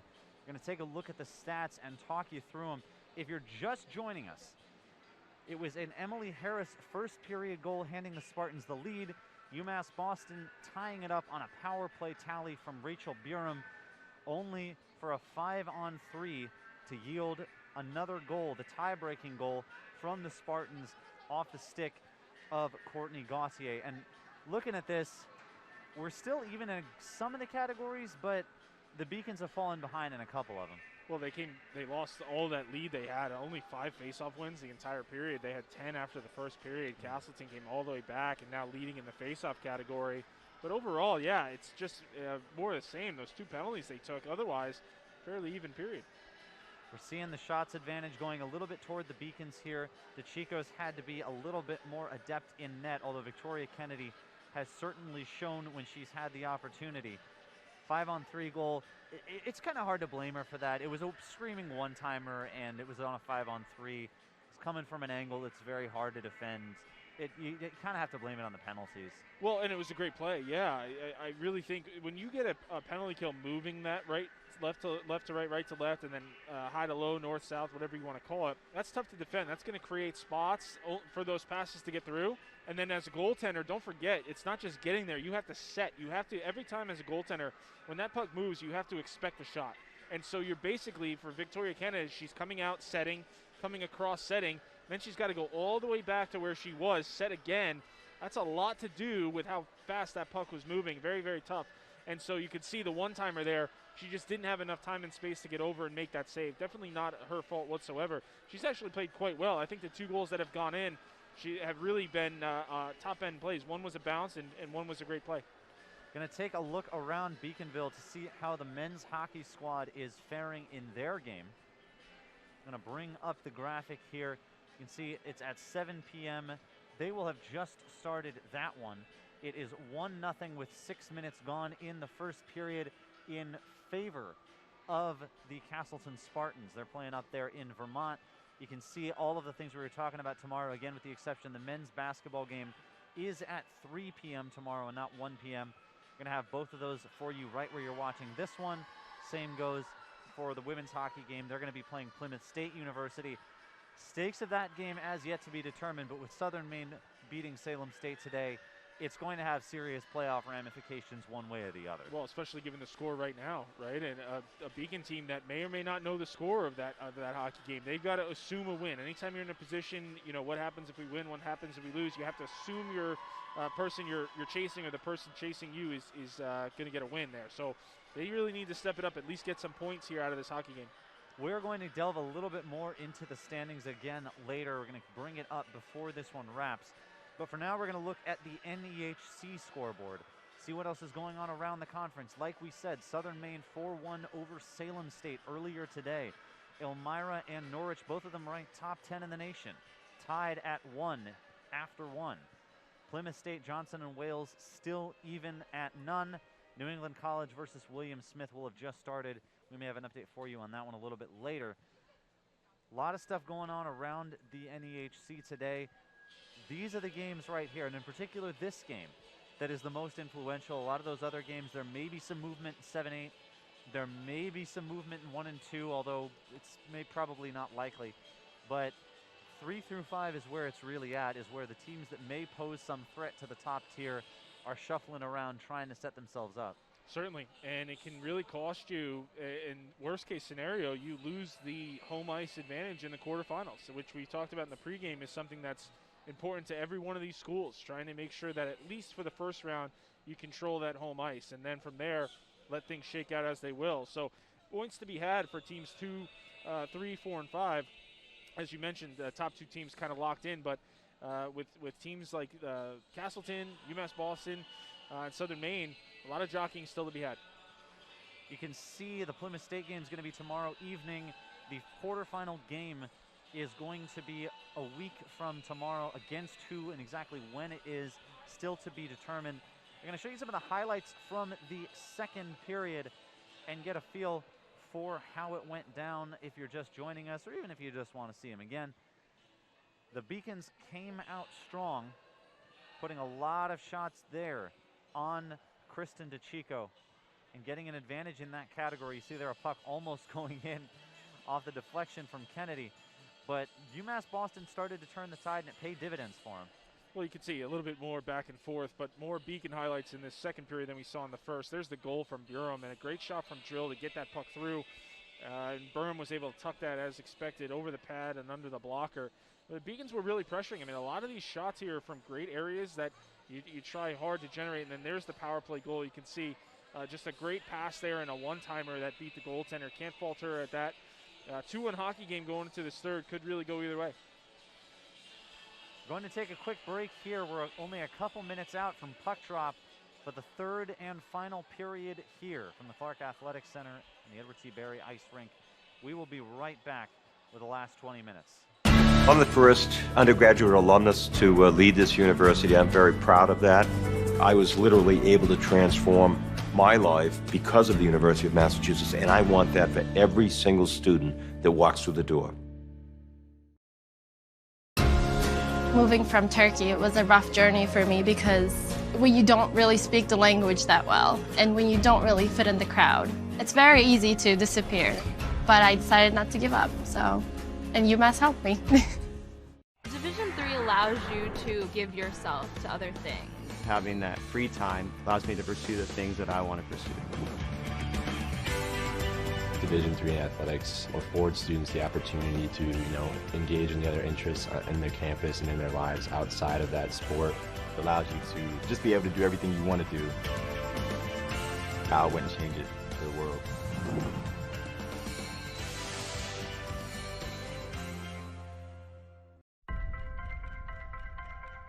I'm a Division III student athlete, and I know how powerful words can be. The term gay doesn't mean stupid, lame, or less than. So I pledge to speak up if I hear the term gay used in a derogatory way or any other homophobic terms. If you can play in Division III. I'm a Division III student athlete, and my teammates unconditionally accepted me as part of their family. So now I pledge to do the same for others. If you can play in Division III. Cheer for the stumbles. The he shoulda had that's. And the tears that linger. For in those moments, greatness lies. There, you will find the provoked, the determined, the unified. It's in those moments that champions are born. The University of Massachusetts Boston, with its scenic oceanfront campus, easily accessible to downtown Boston, is recognized as a model of excellence for urban public universities. 16 NCAA Division III sports are part of the more than 100 student organizations that create an engaging campus. Third period underway here from the Edward T. Barry Ice Rink. 2-1 if you're just joining us. Milton Posner, Matthew Meisenbacher bringing you this one. 3 goals so far. A first period goal from Castleton. That was Emily Harris. 2 second period goals, both of them on some form of power play. First Rachel Burham of the Beacons, and then in the closing minutes, you got an icing call there. In the closing minutes from Courtney Gauthier of the Spartans. This is where we stand now.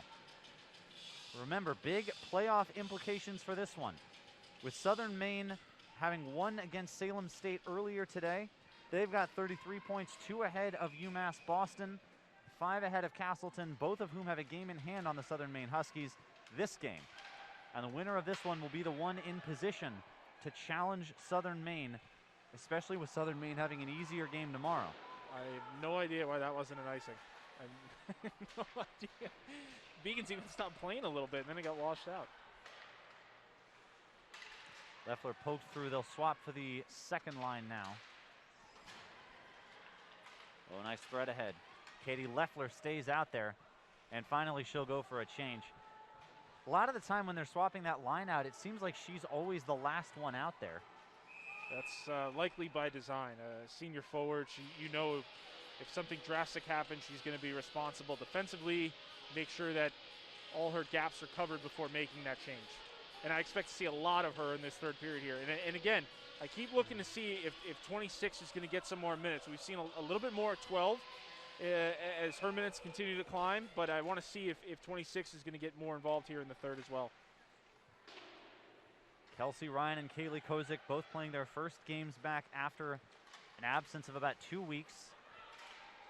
On a dangerous play ahead here, and it looks like offsides here. Alex Johnson of the Spartans entering ahead of the puck.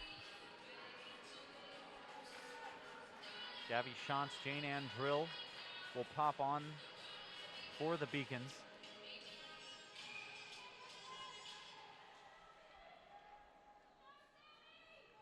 Face off in the neutral zone.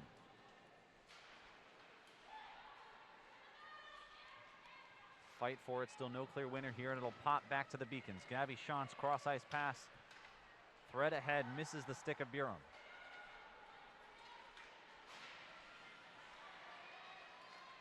Thrown shoulder there. It's Liz Cramp flying up ice and sticked away. Oh, stick down there by McDougal, and she'll fetch it behind the net. Blown whistle on the play. I'm all right with that. That's going to come out of the zone, and I'm okay with that. If I'm a coach, that's a player trying to make a play, and you know she got the high stick. Actually, referees are going to take a. That's interesting. So this should come outside. Yeah, I don't see any way that stays in the zone. Yeah, okay, there it is. I was going to say that'd be quite the break for the Beacons there to have an intentional high stick on a hockey play there and still get an in zone draw. That's a small win, but comes outside as usual. Tretchell thread ahead. Boyle. Popcorn puck in the neutral zone. And Castleton controls.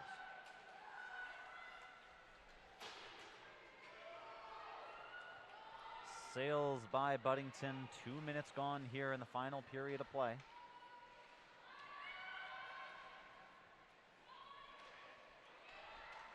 And in a normal game here, you might say, you might be happy if you're the Beacons forcing a tie on a game where you came into the third period trailing. Here, that third point, a little bit more important because of the seeding we were talking about. Especially, yeah, I would say that, and the fact that you played this team and beat them at third place. There's a chance.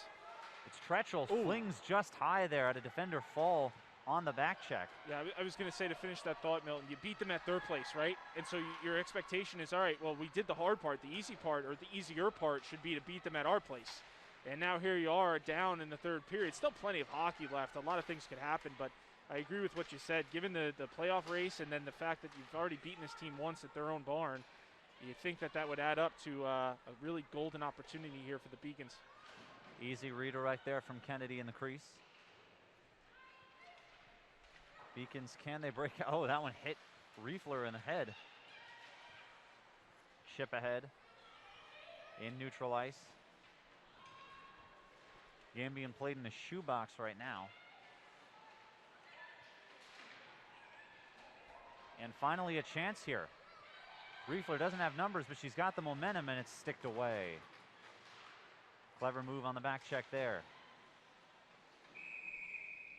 You really don't have to do too much here if you're the Beacons. 16 minutes left, you're on your home ice. So you really don't want to press too hard too soon, right? Because that has a tendency to create some rushes going down on your goaltender that might not be necessary. Continue to play the way you've been playing. See what bounces. You might get a call, right? You might get a power play. See if a bounce goes your way.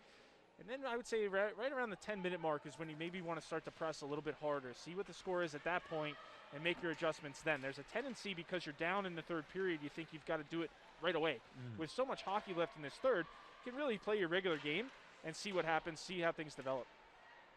I think the need for 3 points may be fueling that a little bit more than it would otherwise. Absolutely, and I think on top of that, wow, we kind of gave it to them, right? A 5-on-3 power play, and it was a 1-1 game. We had momentum. We'll get a whistle here as that puck went into the bench, but I think that's a factor as well. In the back of your head, you're thinking, man, we handed them a freebie there, right? And we want to make up for that as soon as possible, but you don't want to risk too much too early, because next thing you know, things have a way of compounding themselves. You go down 3-1, now you're really up against it. So I would try to reemphasize that if I was on the coaching staff, to say, hey, let's continue to do what we do here. We got some opportunities there in the second period that we didn't capitalize. If we can do that again, we bury it. We tie this hockey game, now we don't have to press as much as we would. And the compounding mistakes point, especially poignant and cogent given how the 5-on-3 arose in the first place. Two Right. penalties not 15 seconds apart for the Beacons. One mistake in trying to make up for another. Oh, and a turnover here. Dangerous. Harris, and it's cleared. Yeah, it's a bad play by Cramp, and she knows it. You can tell by the reaction. That's just inexcusable to make a soft pass through the slot there. And behind your teammate. Yeah, just no for a lot of reasons there. She knows it.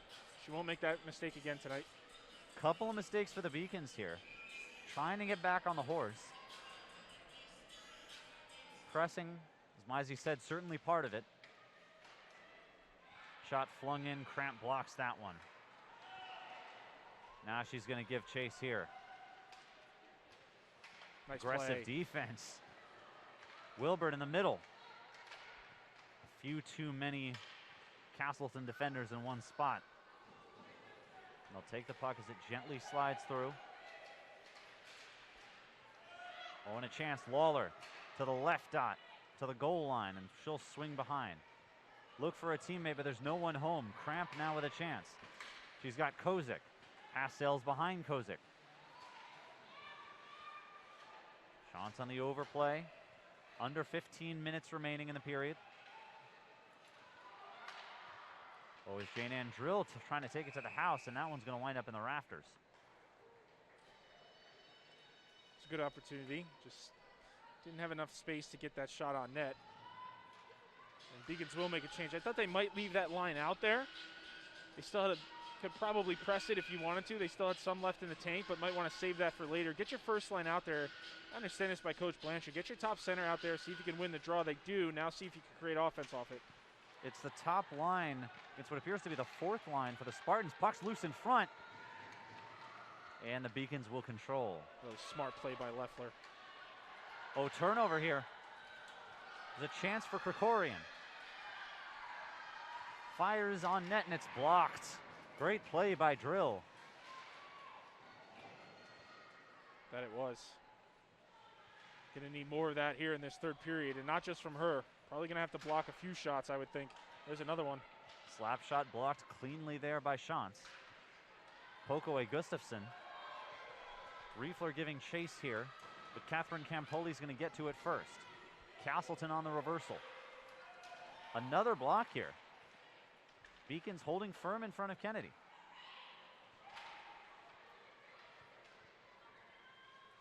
Here comes Biram. Leaves it back for Tretchell. Centering pass broken up nicely by the Spartans. It's a good back check. Looked like Tretchell coming in from behind. That it was. Oh, wow, they gave him that. That was So for those that didn't play the game, when there's an icing, right, you know it's going to be icing. You can take kind of a crappy angle to get back to the puck, buy yourself some time, and let that puck get in front of you, and that's what I saw there. And referees are wise to that. You know, they usually give you a little bit of liberty there, but Wheeler took a really wide angle getting back to that puck, pretending like she was chasing it.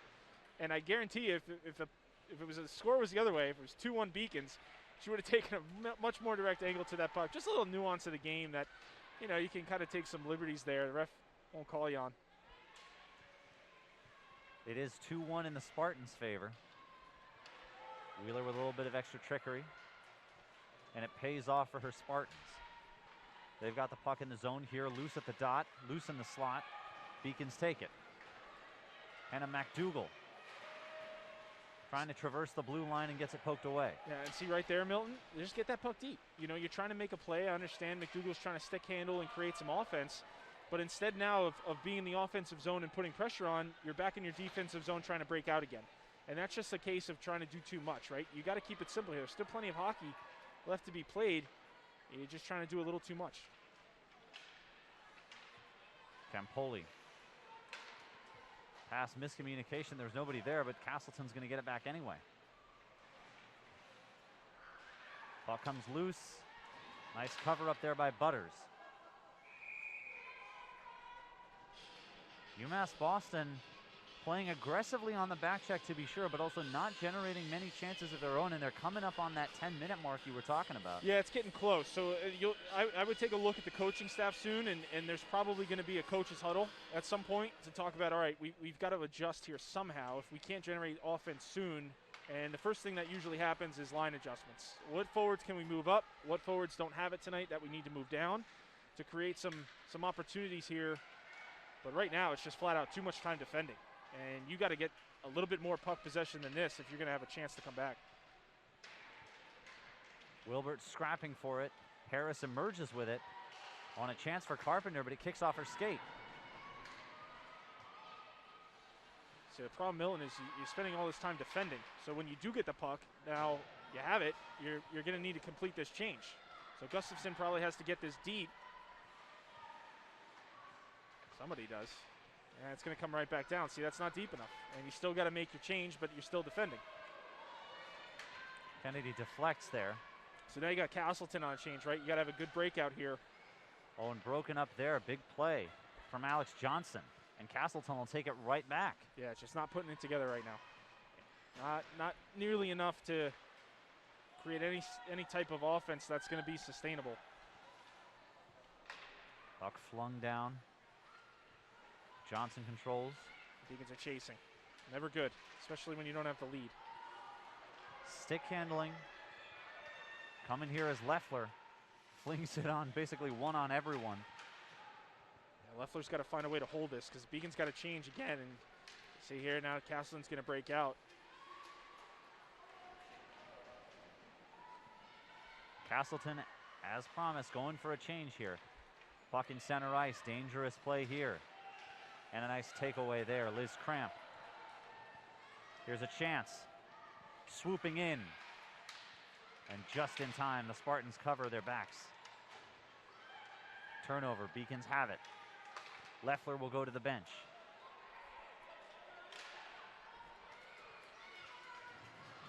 Burum back on the ice now. Takes it away from behind.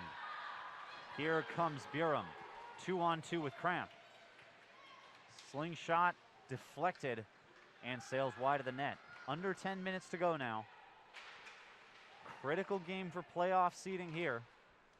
The Beacons have struggled throughout a bulk of this third period. It's taken all their energy to keep Castleton off the board. They're jumpy. They're very jumpy. They got to remind themselves possession is key. Can't do much. No, can't do much without possession. Go ahead.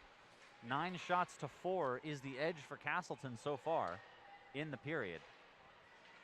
And that reflects the style of play that we've been talking about. And the aggression has been there, but it's the chemistry maybe that's been missing a little bit. Yeah, it just seems jumpy to me. It seems like a team that is looking far too long at the scoreboard, and it's affecting the way they're playing. See, another icing here. This is just not what we've seen in the first 2 periods. They're fortunate. That puck got caught up a little bit. This could be a chance to get some offense going. Wilbert fighting for it. Castleton emerges. They've been getting to those loose pucks very reliably. Courtney Gauthier. And an offside entry there from the left winger, Nancy Benedict.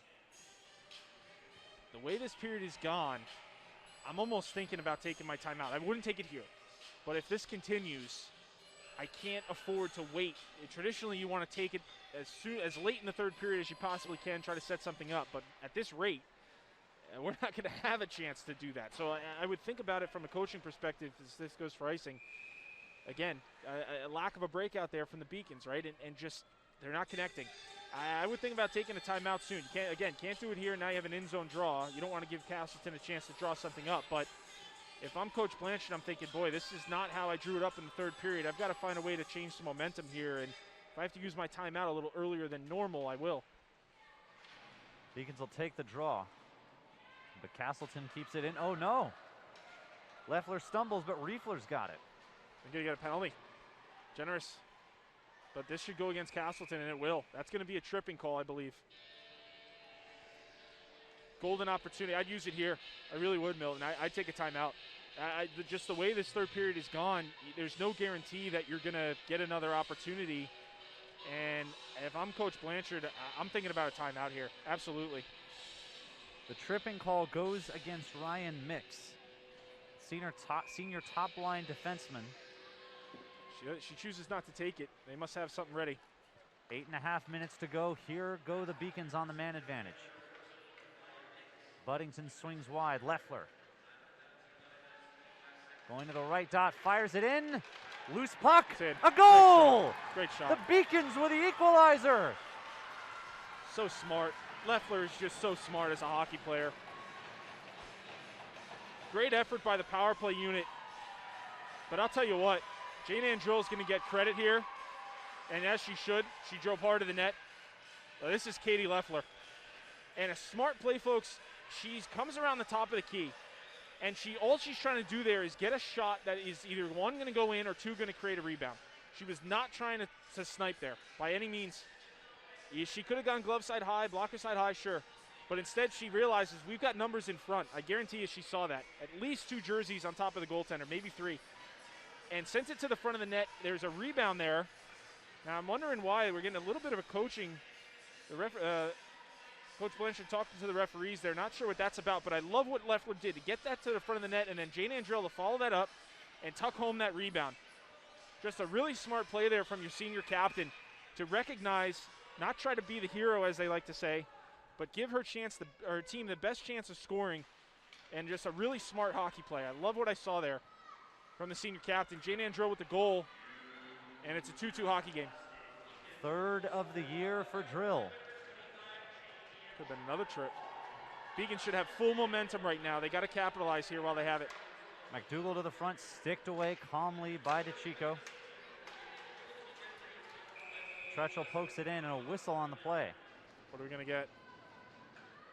Oh, no. Is this oh, don't tell me this is a Beacons Cramp. penalty. Oh, man. Wow. Cramp's going to go to the box. Yikes. That is really tough timing. I didn't see it. I didn't see the penalty, so I don't want to comment on it. But the timing and the nature of that is about as bad as it gets. You're just coming off a power play goal. You've got everything going in your favor there, and a tripping call. Boy, oh boy. That's tough. Beacon's going to have to kill this off. 88% penalty kill rate for the Beacons this season. They've been very good playing shorthanded. But they've already given up 1 power play goal. Admittedly, it was on a 5-on-3. Oh, and a clear there. All the way back down. They'll give the Beacons a chance for an early change. Quarter of the way home on the power play. 7.5 minutes to go in the period. We're all even at 2. On the rebound goal from Jane Andrill with the assist. The team leading a 15th assist from Katie Leffler.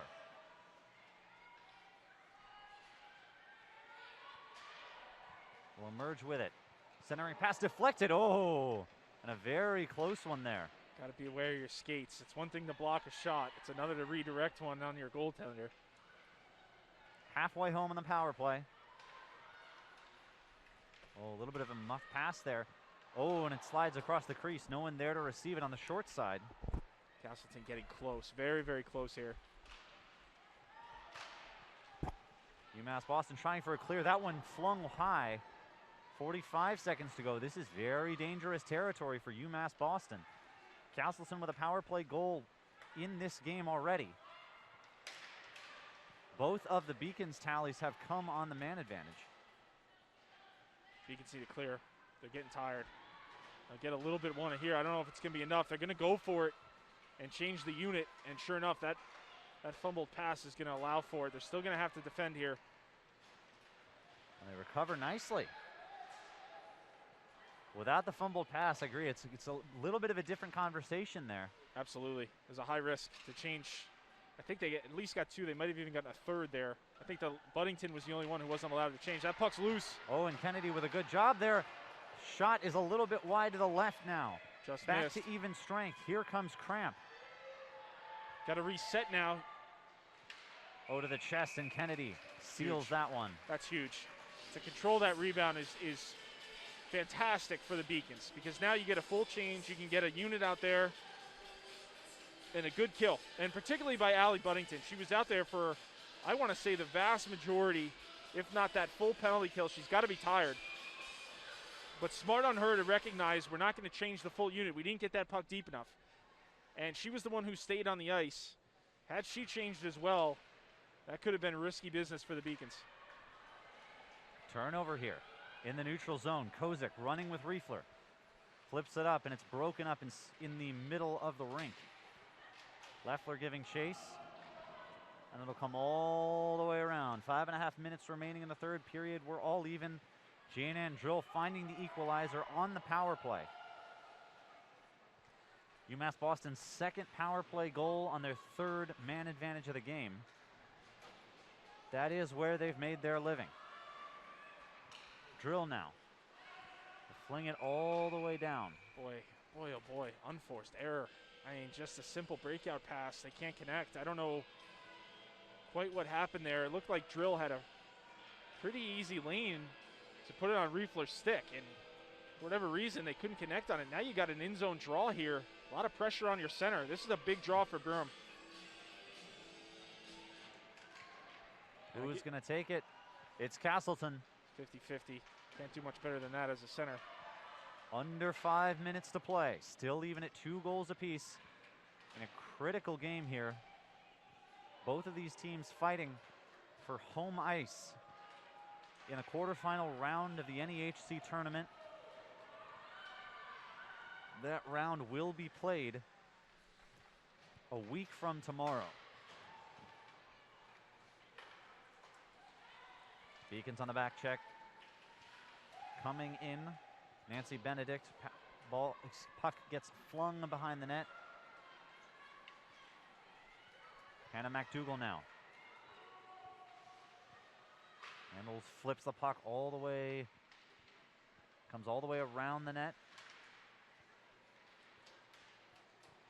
Pace is slowed a little bit here. Now Castleton trying to change that. Gauthier over the blue line, handles into the middle, poked away by the Beacons here, and Tretchell will take it. Oh, Cramp with a takeaway. It's 1-on-2, but here she comes into the middle. Oh, and just a little too far in front of her. Near impossible there towards the end of your shift with 2 defenders with good angles on you to try. Give her credit, Cramp trying to create something there, but Castleton, really both teams, pretty wise to not giving up the home run play, right? You'll defend over offense at this stage of the hockey game and force OT. Not to say you're going to stop playing offense, but definitely a priority on defense at this stage. Both teams definitely incentivized to play aggressive and play for that extra point as Gustafson flings on net. Yeah, Both of these teams incentivized to do it because they understand, particularly if you're in Castleton's position, you're in 5th place, right. You're gunning for 4th. You need every advantage that you're going to get because you can't control what UMass Boston does tomorrow. They would be favored in their game against Plymouth State. Without a doubt. You know, you don't have enough opportunities left in the season to try and gain ground, so you've got to take what you have. And I agree with you. There's more, a tie or a forced overtime helps the Beacons more than it helps Castleton. Remember, Castleton coming into this game 3 points behind the Beacons. Southern Maine is now 2 points ahead of the Beacons after their game wrapped up earlier. UMass Boston. Goal here would be one of the bigger ones of the season. Sticked away by DeChico. Inside of 3 minutes. Shantz goes to the bench. So does Burum. So do the rest of the skaters. Everyone save for Tretchell.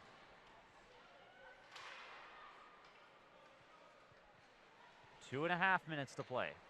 Beacons will fling it down. Lawler keeps it in. Looks like that came outside the zone for an offside. Offside in narrow quarters at that. It was close. 2:28 to go. Definitely was close. Yeah, I'm always intrigued by face-offs, right? Tie game, late third period.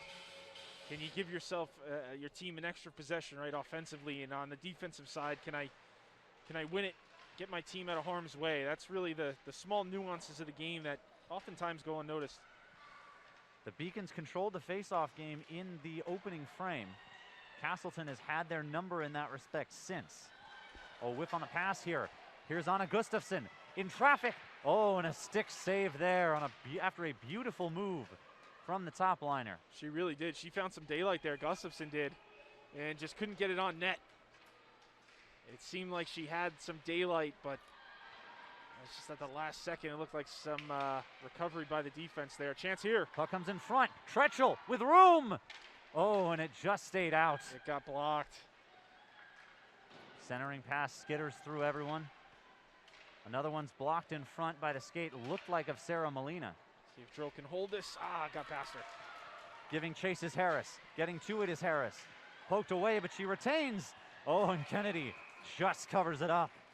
Oh, boy. That is the risk, huh? You're playing offense. You feel it. You're trying to get pucks to the net. You saw Drill there trying to keep that puck in, and it almost cost her. It got past her. She had just enough to get back and be just disruptive enough to not create a golden scoring opportunity there. Kennedy still had to come up with a save. But, boy, with a minute 26 there, that was a high-risk play. Drill was able to recover. Behind the net now, it's Shantz. Fighting a couple of defenders, gets it to Cramp. Along the far side boards, they'll reverse the other way. Benedict, centering pass, one-timer, pad save, Kennedy. Bonner got a lot on that. Centering pass comes through, inside of a minute. Castleton pulled their goalie, they're going for it. A very aggressive move from the Spartans. DeChico on the bench. 45 seconds to go in a tie game. You got to love the move by Castleton, right? They know what's on the line. Oh, daylight. Puck gets blocked in front. Good block. Do the Beacons recognize? Burum trapped on the side wall. 30 seconds to go. Too much time to pin it on the wall. You got to defend. Castleton takes it. Puck comes around. They don't know where it is. Not sure what that was, yeah. Gauthier giving chase. 20 seconds to go. Beacons haven't had the puck since Castleton pulled the goalie. Puck comes in and it's in on the rebound. It's Emily Harris with 12 seconds to go. And her second of the night, maybe the dagger to the heart. Unbelievable. Unbelievable. You got to respect it. I mean, this is heartbreak for the Beacons, but boy, oh boy, you talk about putting all your chips on the table. If you're Castleton, a tie game, you pull your goaltender, and it works out in your favor. And I'll tell you what, I got to give Castleton credit as well. And now looks like the Beacons are going to try to set something up here with 11 seconds. We'll talk about this. We'll let the game play out with 11 seconds here, but I really respect that play by Castleton. DeChico's back in net. The Beacons have 12 seconds to pull off a miracle and force overtime. They take the draw, but it's broken up. Castleton's got it. Shot is blocked. 3 seconds to go. Puck's still loose. That'll do it. Castleton throws everything to the winds, puts all the chips on the table, and comes out with a 3-2 win. Got to give it to Tim McAuliffe. I mean, what a call. Yeah, that's not something you see. I think a lot of coaches, he knew it was on the line, right? Win, and we talked about it. Tie doesn't really help us. We got to get a win here to climb. We got to beat this team. We're chasing them. And this is heartbreak for the Beacons. I mean, they battled this whole game. Could have gone either way. And then, again, a tip of a puck. You can't fault Kennedy. That tip went right under the bar there. That's a shot from outside that just found the right stick at the right time. And I know that's tough. That's going to burn for these Beacons. That was feeling like overtime for sure. The only problem I had there, Milton, was it looked like the Beacons had a chance to clear, and they tried to pin it against the wall. And that's a little bit of unawareness for the situation, right? You've got 30 seconds. That's a long time to try to pin a puck. And if you can kick that back, I think Jane Andrew was right there. And if she bumps that back and clears that puck, you might take an icing there, but at least it gives you a chance to reset. They tried to pin it, and Castleton was able, you could see, I don't know if it's on camera, but I would be willing to guess Blanchard and Leffler, I think we're talking about it there, is you try to pin that puck against the wall there with 30 seconds. That's so much time. And it just didn't, you didn't put yourself in a position to win. I don't know, we can't get it on camera here, but you can take a look. I mean, Leffler's talking to the coaching staff about that play. It's kind of shocking because you feel as though you're going to force overtime there, and you just let it slip away. And I know there's a lot of frustration there, but I got to credit Castleton. Tim McAuliffe, I mean, what a play. Pull your goaltender in a tie game. Mm-hmm. I give him a lot of credit. What it reminds me of, and if you'll forgive a little bit of an extended anecdote here, there was a poker event many years ago. There's a guy named Gus Hansen who basically, coming in, he understood he had to place first. It didn't matter so much how much money he won or lost, but he knew he had to place first to secure his spot in the next round of the tournament. So he adopts a strategy that if you do it any other time, seems crazy. He goes all in on the first hand. He does it without looking at his cards. He goes all in the second hand, the third hand. At no point is he actually playing poker. Right. He's just going all in. He doesn't know what his cards are. Right. Most of the time he's got bad cards. The only time he's got good cards are when guys are calling him. And he winds up winning, and it's something like a couple dozen hands. It's all it takes. So the strategy seems ridiculous. It's something you almost never see. But if it's not dumb. It's a really just a profound and specific understanding of what your circumstances are. And so Castleton understanding here that going to overtime doesn't necessarily help them as much. 1 or 2 points doesn't. They need the 3. You got to climb. You got to beat. Yeah. You need more than what the Beacons are going to get in this game. Exactly right. Nothing is crazy at that point. You're exactly right. Yeah. You know what? And it's a great point. Understanding the situation and in different types of circumstances, right? You've got a coach who recognizes where we are in the standings versus the Beacons on the ice. Which hindsight's always 20/20. It's easy for me to stand up here and say, oh, that could have done this, should have done that. Mm-hmm. But that really was the difference. If the Beacons are able to clear that puck, who knows? You win a draw, you might be able to walk out of here, and we're talking about overtime right now. But Castleton kept it in the zone, kept the pressure on. Beacons had to get off the wall and defend, get to the front of the net. And again, the Beacons got beat tonight on a couple bounces. I feel for Victoria Kennedy. She played well. 2 of those goals just were redirects that she had no chance on. But great hockey game. Mm-hmm. Credit to Castleton in as we just talked about, recognizing what it took. And now we've got a 3-horse race. I mean, they're right back in this chase here with a lot to play for. We'll take a look. We'll maybe take a quick commercial break so we can readjust the standings. But we got the standings right here. Here they are. Which seems to have inadvertently, the NAHC, I think, has given UMass Boston a win, perhaps erroneously. So we will adjust. But where it is right now, both of these teams are tied at 31 points. If Southern Maine has a win, either a regulation win or an overtime win tomorrow, they will clinch the 3rd spot. Right. With an overtime loss, or for that matter, a tie, they will leave themselves vulnerable to be caught up with. Castleton and UMass Boston have got 31 points apiece. So for the Beacons, yes, there's still a possibility of an extra favorable 3rd seed, but what we were talking about, a top 4 seed and therefore getting to host the quarterfinal game, it's going to depend on what they and Castleton do tomorrow. The tiebreaker is a little bit murky now. I didn't look through the top 4 seeds and see what everyone's record was against everyone else, and that's the 4th tiebreaker in the sequence. That's where they're going to be if either both teams win tomorrow, if their results match. Right. Both win, both lose, regulation win, overtime loss, whatever. Yeah, it makes tomorrow's game against Plymouth State pretty meaningful, right? They've got to find a way to get a win if they want things to bounce in their favor even slightly. So, great hockey game tonight. I feel terrible for the Beacons. That should have gone to overtime. They should have gotten some points. I kind of feel great for Castleton. I mean, what an effort there to recognize what needed to be done and then to execute on it. They've got to be feeling great in that locker room right now. This is what it's all about. This is what makes college hockey great. You tend to not see this in other areas, particularly NHL maybe, but this is a hockey game that was really came down to a bounce of a puck. Worked out for Castleton, not so much for UMass Boston. I mean, you spent a lengthy time playing hockey yourself before UMass Boston and at UMass Boston. Has this ever happened in a game you were in that someone pulled a goalie in a tie game? Yeah, there's a few that come to mind.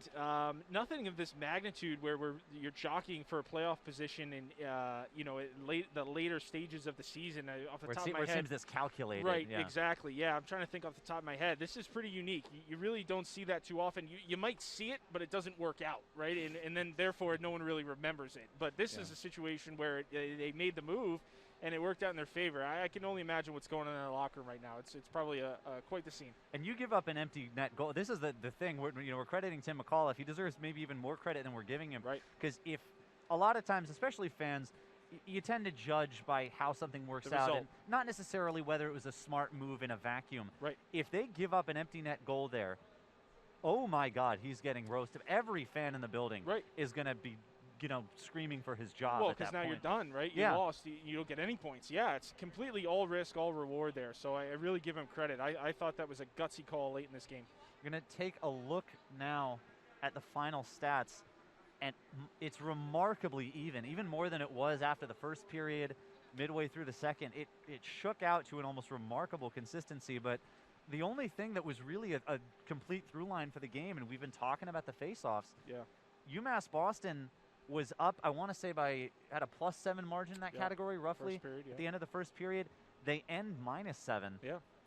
Yeah, let it slip away a little bit there in the face-off circle, and you could look back. It'd be interesting to go back to all those face-offs and how many opportunities Castleton was able to create, particularly in the offensive zone. You know, the thing for me when you have a hockey game, and I think the statistics line up with how even this hockey game was, it really does, and this is such a cliche, it comes down to a bounce of the puck. And we saw that tonight. You know, that was if that puck could very easily be redirected over the net or wide, and we're not having this conversation right now, but it went in Castleton's favor tonight, and unfortunately for the Beacons, they're going to have to live with that. Maybe think about it a little bit, right, to build some a little bit of a chip on their shoulder, as they say, for tomorrow, but at the same time got to bury it, right, because you do have a game tomorrow. You can't be dwelling on this. It's already done. It's in the books. Nothing you can do about it now, and you've got a game tomorrow against Plymouth State that you have to win. Going to take you to the stars of the game now. The first star, it's not going to be any shock to anybody, I think. Emily Harris with 2 goals, including the game winner. It's going to make her, that's her 7th and 8th goals on the season, bringing her into, or right underneath Courtney Gauthier, who got the 3rd goal for the Spartans. Jane Ann Drill notching her goal. That's her 3rd of the year, getting an assist as well. And DeChico playing wonderfully in net. I mean, all you need to really say at that point is the only goals she gave up were power play goals. These were not easy ones to stop, and she played brilliantly. And she made some saves there in the 3rd period. Particularly, I think the Beacons had a chance to take that lead on that Leffler play. She had an opportunity there, made a rebound save, I remember. So, yeah, there were a few opportunities where DeChico came up with some big saves, and I thought she really helped her team in it for the majority of this game. UMass Boston, as we take a look ahead, is going to face off against Plymouth State tomorrow evening in advance of their quarterfinal game, still to be determined on the time, the opponent, and for that matter, the location. But that is what is coming up.